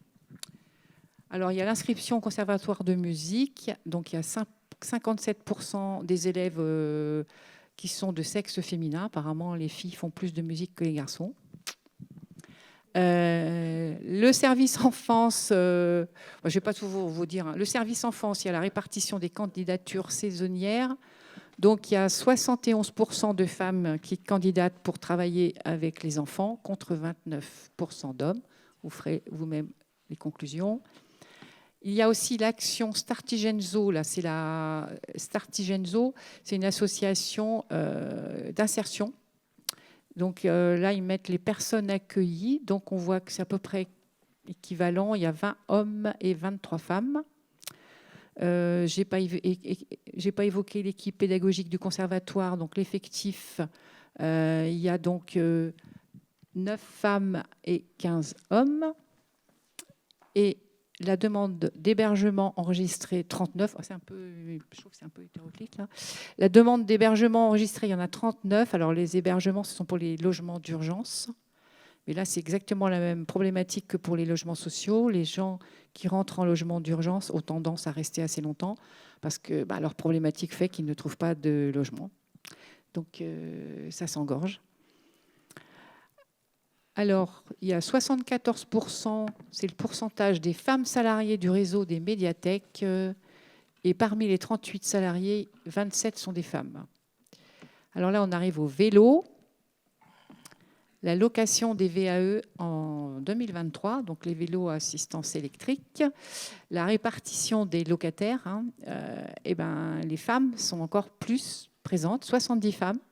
Les femmes pédalent plus avec des vélos électriques. Monsieur Guivarch, on avait évoqué ça en commission. Et les hommes font plutôt du vélo simple.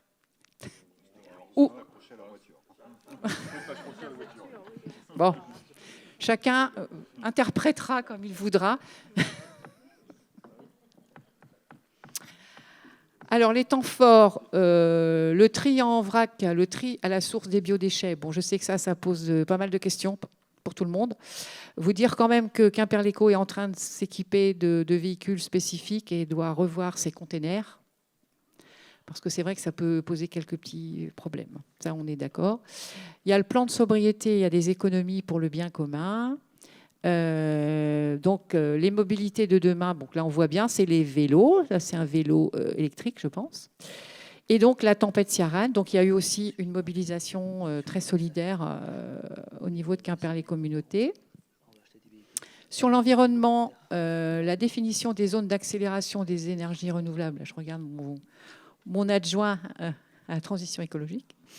Bilan du mi-parcours du plan climat énergie PCAET. Donc je pensais donc au vestiaire solidaire. Ça rentre tout à fait dans le PCAET parce qu'on fait du réemploi. L'aide pour les projets communaux bois et solaires. Alors pour le bois, les chaudières à bois, Quimper-les-Communautés, mais ça, je ne sais pas si on ne doit pas assez communiquer là-dessus, mais c'est vrai que c'est assez cher. Mais les chaudières à bois, Quimper-les-Communautés donne une subvention à toutes les familles qui veulent mettre en place une chaudière à bois de 2 000 €, ce qui est quand même conséquent. La stratégie après et le plan d'action pour le projet alimentaire de territoire. Donc, il y a la poursuite des actions de préservation bocagère et d'entretien et de restauration des cours d'eau.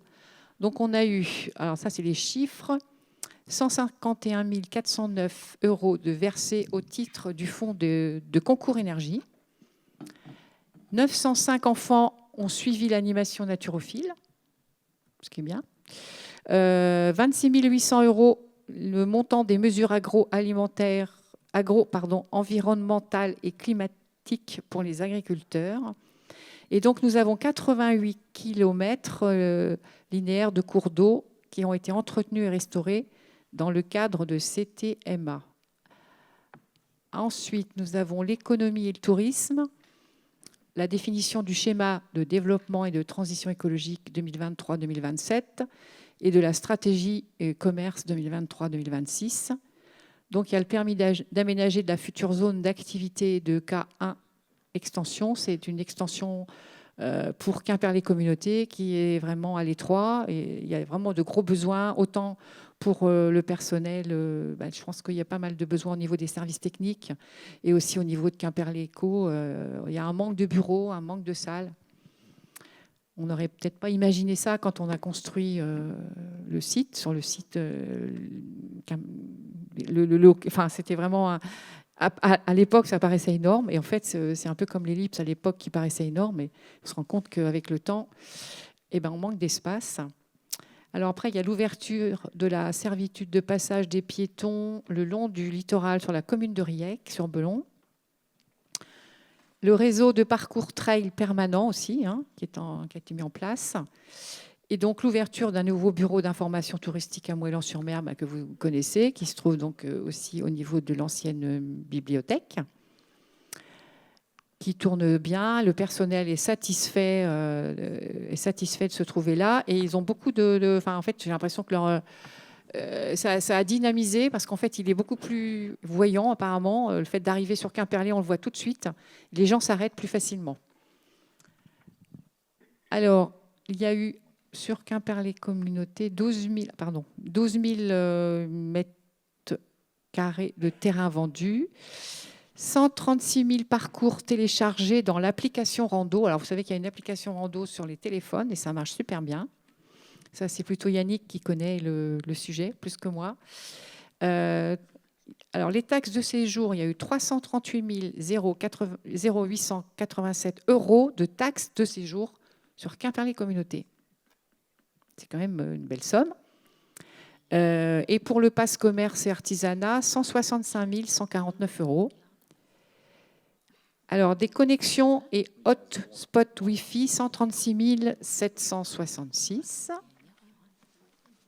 Après, l'habitat et l'urbanisme, il y a eu 15 opérations d'habitat social agréées, soit 174 logements, ce qui est peu, ce qui expliquait ce que je vous disais tout à l'heure, parce qu'il y a un ralentissement sur les travaux et les financements. L'adoption du plan local d'urbanisme intercommunal, donc le PLUI, qui a été validé et voté. La poursuite de l'opération programmée pour l'amélioration de l'habitat, donc l'OPA, il y a eu 135 dossiers déposés quand même. On a eu 2743 dossiers d'urbanisme inscrits, 250 000 € de subventions accordées aux particuliers dans le cadre de l'OPA. Avec l'ANA, les gens qui ont des revenus plus faibles ont beaucoup plus de subventions. Il y a le public ANA et hors ANA. Il y a 70% des dossiers d'OPA qui concernent les travaux d'économie d'énergie. Et donc, il y a eu 738 000 € d'aides versées aux organismes HLM. On est une des communautés d'agglo la plus généreuse envers les organismes HLM. Et malgré ça, on voit qu'ils ont encore des gros soucis financiers, ce qui est un peu inquiétant quand même. Alors, les transports, il y a la recherche de solutions complémentaires aux bus. Donc, il y a une mise en place d'un partenariat avec Carros pour proposer une solution de covoiturage sur votre téléphone. Ça marche très bien aussi. L'enrichissement de l'offre de location de vélos à assistance électrique. On a rajouté des vélos cargo. Vous savez, les vélos cargo, on peut y mettre ses enfants. Là, et ça coûte très cher, les vélos cargo. La mise en place d'un réseau de points sécurité pour l'autostop. Alors, je ne sais pas si vous l'avez remarqué, mais on a mis des panneaux autostop à différents endroits stratégiques. Je ne sais pas trop si moi, j'ai expliqué à des jeunes que j'ai pris en stop et ils ne l'avaient pas repéré, en fait. Il faut leur expliquer où ils sont, les points autostop. Alors, le réseau TBK, il y a eu 759 156 voyages sur le réseau. 8 086 fréquentations du réseau Mobibus, 48 000 montants versés pour l'achat de VAE, ce qui est beaucoup. Il y a eu 193 demandes de location de VAE. En fait, ça marche très bien. Les gens louent. C'est une façon pour eux de tester. Et après, ils achètent un vélo et on leur donne une petite subvention. Et donc, pour les trajets Carros, il y a eu 3600 trajets réalisés avec Carros. Alors, il y a beaucoup de gens qui se sont inscrits sur Carros pour la solution de covoiturage, qui vont travailler ensemble sur Quimper, sur Lorient. Ça marche très bien avec les trajets travail, en fait. Alors ensuite, il y a l'enfance et la jeunesse. Là, il est SH. Il y a 2 nouveaux animateurs permanents qui ont été recrutés pour les accueils de loisirs de Banalec et de Sker. Les séjours jeunes, il y en a eu 14 proposés, dont un nouveau lieu, mais je ne connais pas le lieu. Petite enfance, le relais Petite Enfance a fêté ses 20 ans avec une journée porte ouverte. Et donc, la prévention, on a une hausse de demande d'intervention en milieu festif de 62%, ce qui veut dire que le service est très bien ciblé et reconnu. La prévention, c'est la prévention alcool, c'est la prévention stupéfiants, drogue, et aussi la prévention des violences. Et ça marche, effectivement, ça marche bien, c'est bien repéré et c'est tant mieux. Le renforcement du point d'accès au droit avec une permanence consultation jeunes consommateurs, vous voyez, ça rejoint, du service d'addictologie de l'hôpital de Quimperlé, parce qu'il y a quand même des soucis sur notre commune et sur le pays de Quimperlé aussi. Alors, les chiffres, il y a eu 2060 enfants accueillis dans les ALSH, 212 assistantes maternelles agréées en activité, 80 enfants accueillis au LAEP et 1081 passages recensés au PAD, 229 personnes renseignées au SIJ, service jeunesse. Ensuite, les initiatives sociales et la santé. Donc, il y a eu l'achat du site de l'ancienne Palourdière, où on y a installé l'antenne locale des Restos du Cœur. L'ancienne Palourdière se situe à Quimperlé, à côté de la salle... à côté du Quad-Care, voilà, c'est ça. C'est une ancienne usine qui préparait des coquilles Saint-Jacques, et donc qui a été rachetée par Quimperlé. Donc, il va y avoir aussi, je crois, l'association Sartigenzo, et je crois une autre association, mais ce n'est pas encore défini. Il y a eu mise en place d'une mutuelle communautaire, mais là, je n'ai pas les chiffres. Alors là, au total, il y a eu 98 915 repas livrés par le portage de repas, ce qui est quand même beaucoup, ce qui veut dire que les gens qui se sont inscrits au portage de repas s'inscrivent pour plusieurs repas par semaine. Donc plus 34,5% de demandes, je l'ai dit tout à l'heure, d'hébergement d'urgence, ce qui pose aussi question. 43 personnes accompagnées par Sartigenzo, donc je crois que vous en avez dit, c'était à peu près équivalent homme-femme. 10 en association d'insertion professionnelle aidée. Et il y a eu 15 familles hébergées par le CIAS. Voilà. Alors en culture, le conservatoire, donc il y a eu l'acquisition par Quimperlé Communauté de l'emprise foncière place des écoles et du centre Guéhenno, où là il y a eu des fouilles archéologiques. Le Bagad de Quimperlé a pu rejoindre ses locaux à Quimperlé, qui avait été, je pense qu'ils ont fait des travaux. Dis-moi ton livre, apparemment, s'est offert une pause en 2023. Et le festival des RIA s'est écrit sur 4 jours et 7 communes. Et donc, nous, on aura la chance cette année d'avoir le festival des RIA qu'on n'a pas eu l'année dernière. Alors, il y a eu 1194 personnes en contrat avec l'enseignement de la langue bretonne. 50 786 festivaliers dans les festivals soutenus par l'agglomération, ce qui explique que le service prévention a été très demandé. Après, nous avons eu 394 000 prêts de documents dans les médiathèques, ce qui est aussi énorme. Et 940 élèves des écoles de musique et de danse. Je rappelle que nous avons, nous, une école de musique à Moëlan qui tourne très bien. Tout à l'heure, j'ai discuté avec la présidente. Elle m'a dit qu'ils vont faire pas mal de représentations au mois de juin. Donc, je vous invite à y participer. Et donc, nous avons eu 98 440 entrées cumulées de nos 2 cinémas. Ce qui veut dire aussi que sur Quimperlé Communauté, la culture cinématographique est très appréciée. Et là, je rejoins ce que disait tout à l'heure Christine par rapport au bilan CCAS. On a vu une forte augmentation, moi je dirais, de notre petit pass culture et par rapport au cinéma et par rapport aussi au spectacle. Et c'est très bien. Il faut que les jeunes aillent au cinéma, que les jeunes écoutent des concerts, que les jeunes se sortent un peu de leur portable. Voilà. Alors les sports, c'est pareil, c'est bon aussi pour la jeunesse. Ah oui, alors le Vortex, pas que, mais puisque je parlais des jeunes. Le Vortex, alors je sais que monsieur Guivarch, comme moi, on connaît le Vortex. C'est un toboggan qui est super à l'Aquapac, qui fait vraiment un tabac. Il est interactif. Ouais. Ça clignote de partout. Tous les jeunes font la queue pour aller dedans. Moi, je ne suis pas allée, hein, mais peut-être que parmi nous, il y en a qui sont allés. Alors, il y a eu l'organisation de la première randonnée sport, santé, bien-être aussi, qui a apparemment fonctionné. Et là, on s'est rendu compte qu'il y a une tendance à un retour des écoles vers le nautisme scolaire. Ce qui est très bien aussi, parce que nous avons des communes bord de mer et nous avons aussi des associations qui font des régates, donc c'est très bien. Alors, excusez-moi, il y a eu donc 6 756 fréquentations des clubs nautiques, canoë, kayak, voile et surf. Il y a donc eu 39 476 000 € de financement du transport vers les bases nautiques. Et donc l'Aquapac de Quimperlé, il y a eu 147 880 fréquentations, ce qui est vraiment... ça a explosé. Mais ils font aussi beaucoup de manifestations qui sont assez intéressantes. Donc je pense que ça doit jouer.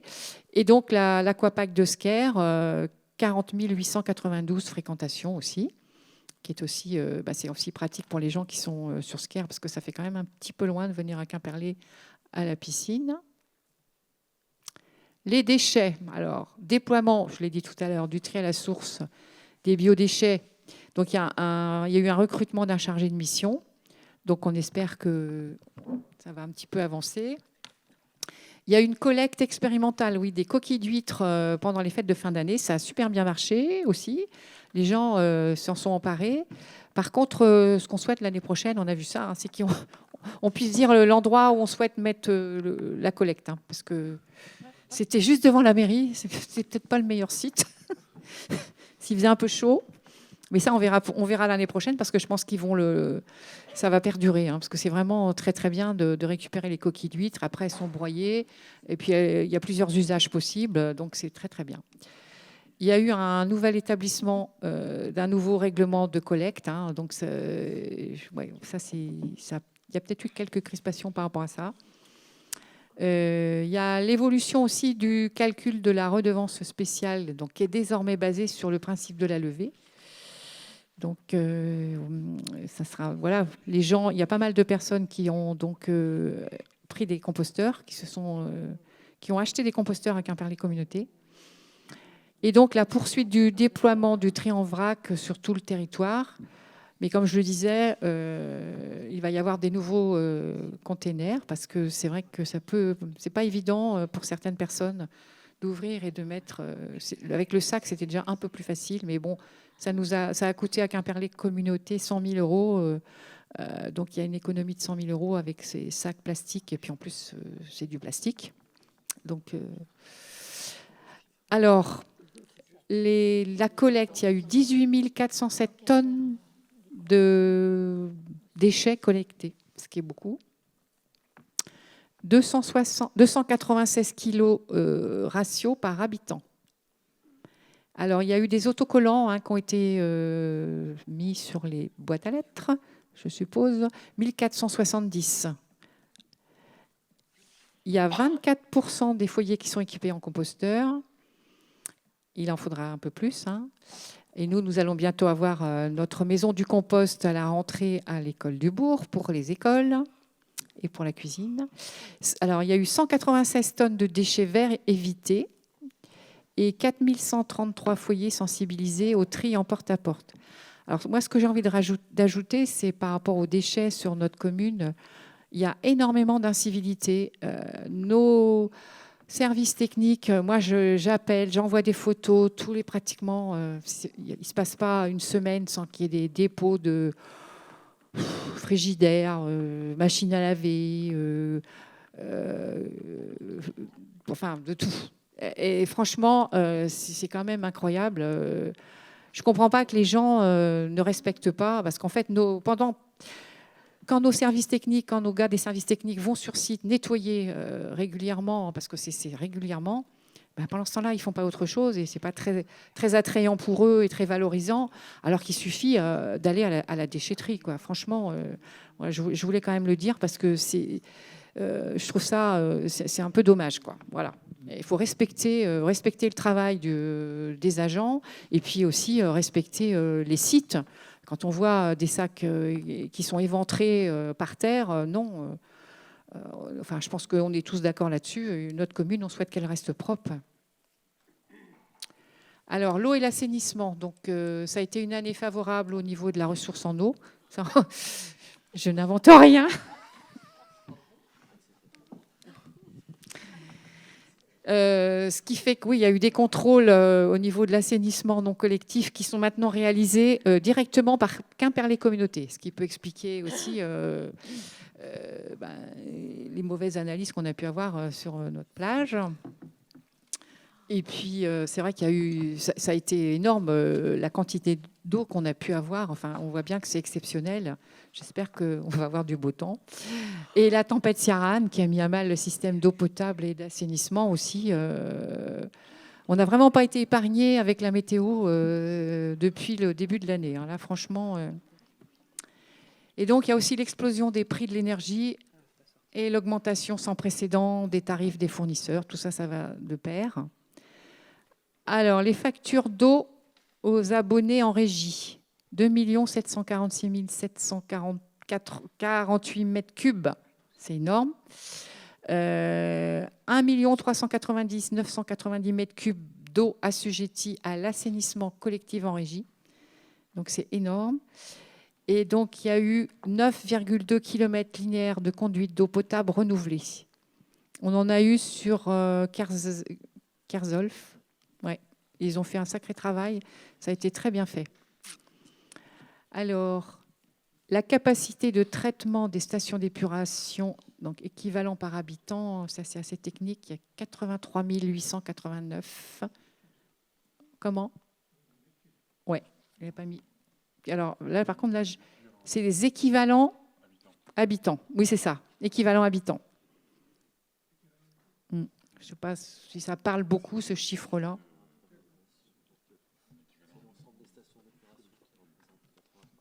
C'est l'ensemble des stations d'épuration de Quimperlé Communauté qui représente 83 889 habitants. C'est ça, Laurent?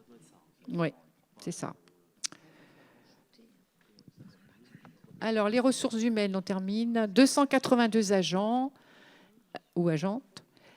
Il y a 215 titulaires et 67 contractuels. Il y a 164 hommes et 118 femmes, donc, ce qui s'explique, je vous disais, par les reapers. 44 ans de moyenne d'âge, ce qui veut dire que c'est assez jeune par rapport, par exemple, à nous, à notre commune. Et 235 agents, ils sont partis en formation, donc ce qui est très bien.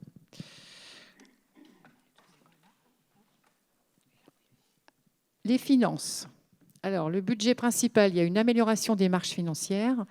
Les dépenses réelles de fonctionnement, il y a eu donc plus 3,6% en raison du contexte inflationniste, de l'énergie et de mesures en faveur du pouvoir d'achat. Les recettes réelles de fonctionnement, 3,8% grâce à une progression notable des produits de services et une dynamique fiscale favorable. Des dépenses d'équipement se sont élevées à 11,4 millions d'euros, dont 4,4 millions d'euros pour le budget principal.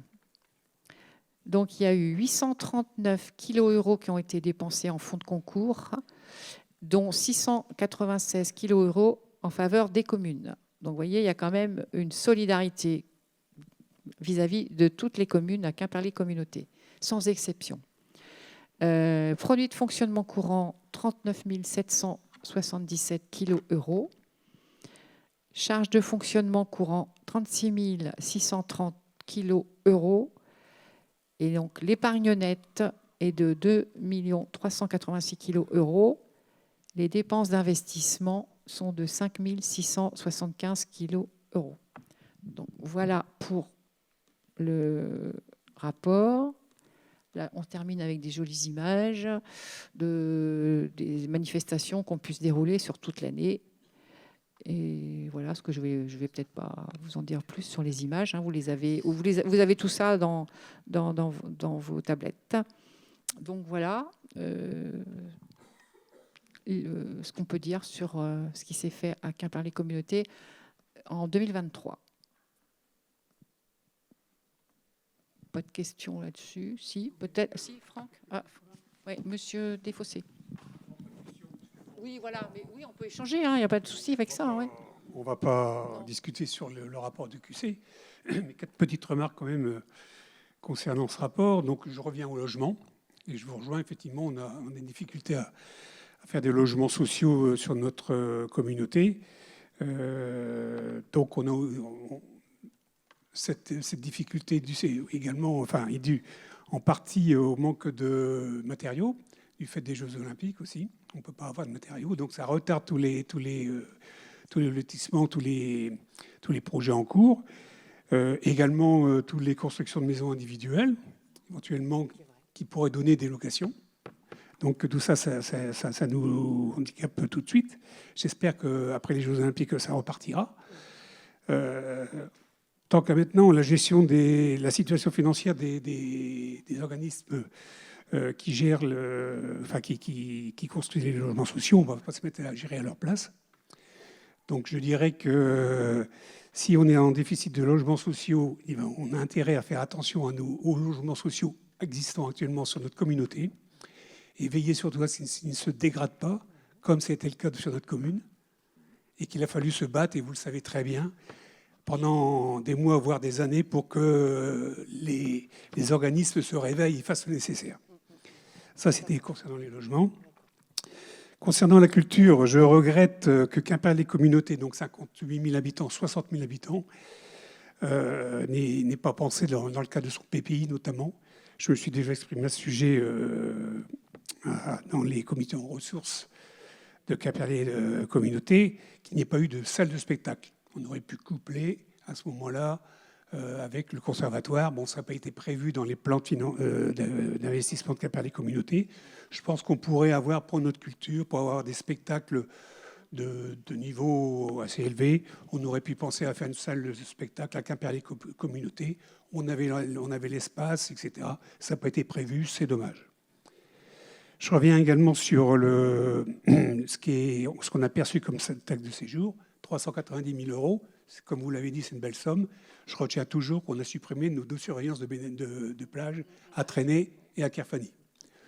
Donc, moi, je l'ai toujours à travers la gorge. Je me suis exprimé en commission, je le redis ici. Je ne comprends pas qu'on ait supprimé les surveillances de plage, enfin de nos plages, entre autres, plus celle de Cloire. Et enfin, je reviens sur les déchets. Je vous rejoins totalement quand vous parlez de civisme, et que c'est tout à fait vrai. Ça s'était calmé. Je vois que ça repart. Je ne comprends pas pourquoi. Alors, on peut comprendre partiellement dans la mesure où il y a un problème au niveau de nos déchetteries, parce qu'il y a un problème au niveau pour retirer les containers qui sont pleins. C'est vrai qu'il y a une cadence qui n'est pas très, très soutenue. Alors, on peut comprendre, mais ça ne se justifie absolument pas l'attitude des personnes qui mettent des frigos ou n'importe quoi dans les espaces dédiés aux poubelles. Hein. Donc ça, je vous rejoins totalement. Par contre, là où je m'interroge, c'est que lorsque vous parlez d'achat de containers, donc on va diminuer nos containers parce qu'ils sont trop élevés ou trop lourds pour les personnes âgées, ou voir les femmes ou les enfants qui vont porter notamment les sachets, les sacs plastiques dans les containers. Donc si on va les réduire, on va investir là-dedans, ça veut dire qu'on entérine le fait qu'on n'aura plus jamais, non pas un sac plastique, mais on aurait pu envisager un sac carton autodégradable qu'on aurait pu substituer au plastique. Donc voilà, c'était mes 4 interrogations sur le programme de Quimper-les-Communautés. Merci, ça s'entend tout à fait. Hein. Je ne vais pas revenir dessus, mais ouais, c'est vrai que les déchets, c'est un souci, et puis il faut bien qu'on s'en occupe. Je pense que les composteurs peuvent aussi aider à ne plus mettre des déchets organiques dans les poubelles. Enfin, il y a plein de choses. Et puis, comme on disait, les incivilités, les gens ne trient pas assez. Enfin, voilà. Bon, il y a une prise de conscience quand même, mais bon, il va falloir travailler encore là-dessus davantage. Mais c'est vrai que je vous rejoins sur plein de sujets. Les logements, les plages, oui, c'est des coupes qui ont été faites financières, hélas. Bon, après, oui, je vais laisser la parole donc à Franck. Merci. Moi, je rebondirai sur 2 sujets. Bon, sur la question du logement social, on est tous d'accord. On peut espérer quand même que la désinflation et Et une légère baisse annoncée des taux permettra quand même de soutenir l'activité et de relancer ou de dégeler un certain nombre de projets qui comptent effectivement énormément pour le territoire et en particulier pour les communes littorales. Moi, je voudrais rebondir sur la question des zones d'accélération d'énergie renouvelable, puisque on l'a évoqué un petit peu en commission ressources et il ne me semble pas inintéressant que nous le partagions rapidement en conseil ce soir et au-delà avec les personnes présentes dans la salle ou qui s'intéresseront à la rediffusion du conseil. Simplement, on a eu quelques remontées la semaine dernière de statistiques pour la Bretagne. Sur les zones d'accélération d'énergie renouvelable, vous le savez, c'est un sujet qui nous était imposé pour délibérer sur des zones potentielles à l'échelle de notre commune. On avait fait ici même une réunion publique en fin novembre avec une affluence importante puisque près de 70 à 80 personnes étaient venues s'intéresser à ce sujet. Les premiers éléments qui m'ont été communiqués la semaine dernière, seuls 35% des communes bretonnes ont remonté des zones d'accélération. Vous voyez qu'on est très très loin de l'objectif gouvernemental qui imposait aux communes de délibérer. Un peu plus d'un tiers des communes ont fait le job. Bon. C'est un peu mieux si on regarde les données du Finistère. 50% des communes ont délibéré. Donc voilà, c'est plutôt mieux. Et on peut se satisfaire du bilan de Quimper-les-Communautés puisque nous avons remonté 372 zones remontées pour notre territoire, passées à l'état arrêté. Et nous sommes l'EPCI qui est la plus grande surface de zones d'accélération remontée pour le département. Voilà, donc il me semblait intéressant d'échanger avec vous sur le sujet ce soir. Dire que ce n'est pas fini, bien évidemment, puisque les communes n'ont pas joué le jeu dans leur grande majorité, vous l'avez compris. Eh bien, elles seront appelées à remonter. Il y aura une deuxième relève des zones potentielles qui sera organisée d'ici à fin 2024. Les territoires qui ont joué le jeu ne seront pas concernés par cette seconde relève. Voilà. Donc nous, on a fait le job et je crois qu'on peut s'en satisfaire puisque ça va dans un sens favorable pour la transition écologique. Et puisque j'ai le micro, je me permets aussi de rebondir, le sujet est lié, mais puisqu'on a fait ici même une réunion publique début juin sur l'idée d'engager un réseau d'énergie citoyenne pour que des particuliers puissent se fédérer et organiser de l'investissement dans la transition énergétique. Là aussi, on peut se satisfaire d'une affluence qui a été importante, près de 70 personnes en salle. Je crois que nos collègues de Quimper-les-Communautés étaient assez épatés. Ils ne constatent pas toujours une même participation, y compris dans la ville-centre. Donc on peut se satisfaire d'être une commune où ça participe et où les gens ont envie d'échanger sur ces sujets, pour ou contre d'ailleurs, et il faut laisser la place au débat. Sur ces 70 personnes, 26 personnes ont souhaité avoir le diaporama qui a été présenté au cours de cette réunion. Et 17 personnes se sont déjà fait connaître pour participer à la suite de l'aventure. Suite de l'aventure que nous espérons pouvoir organiser dans les plus brefs délais, avec le concours du réseau Taranis et de Quimper-les-Communautés. Donc je ne prends pas date ce soir, mais j'espère que d'ici à l'été, on aura l'occasion de proposer un atelier pour les personnes qui se sont montrées intéressées. Et dire également que si d'autres personnes le souhaitent, elles sont les bienvenues. Donc je crois que notamment, je regarde Christelle, mais sur notre site de la commune, elles pourront se signifier. Voilà, pour ma part. Très bien. Eh bien, merci. Tu as fait ta pub, c'est très bien. C'est ce qu'il fallait faire. Y a-t-il d'autres interventions ou pas? Non, par rapport à Quimper-les-Communautés. Bon, s'il n'y en a pas, nous allons clore ce conseil municipal.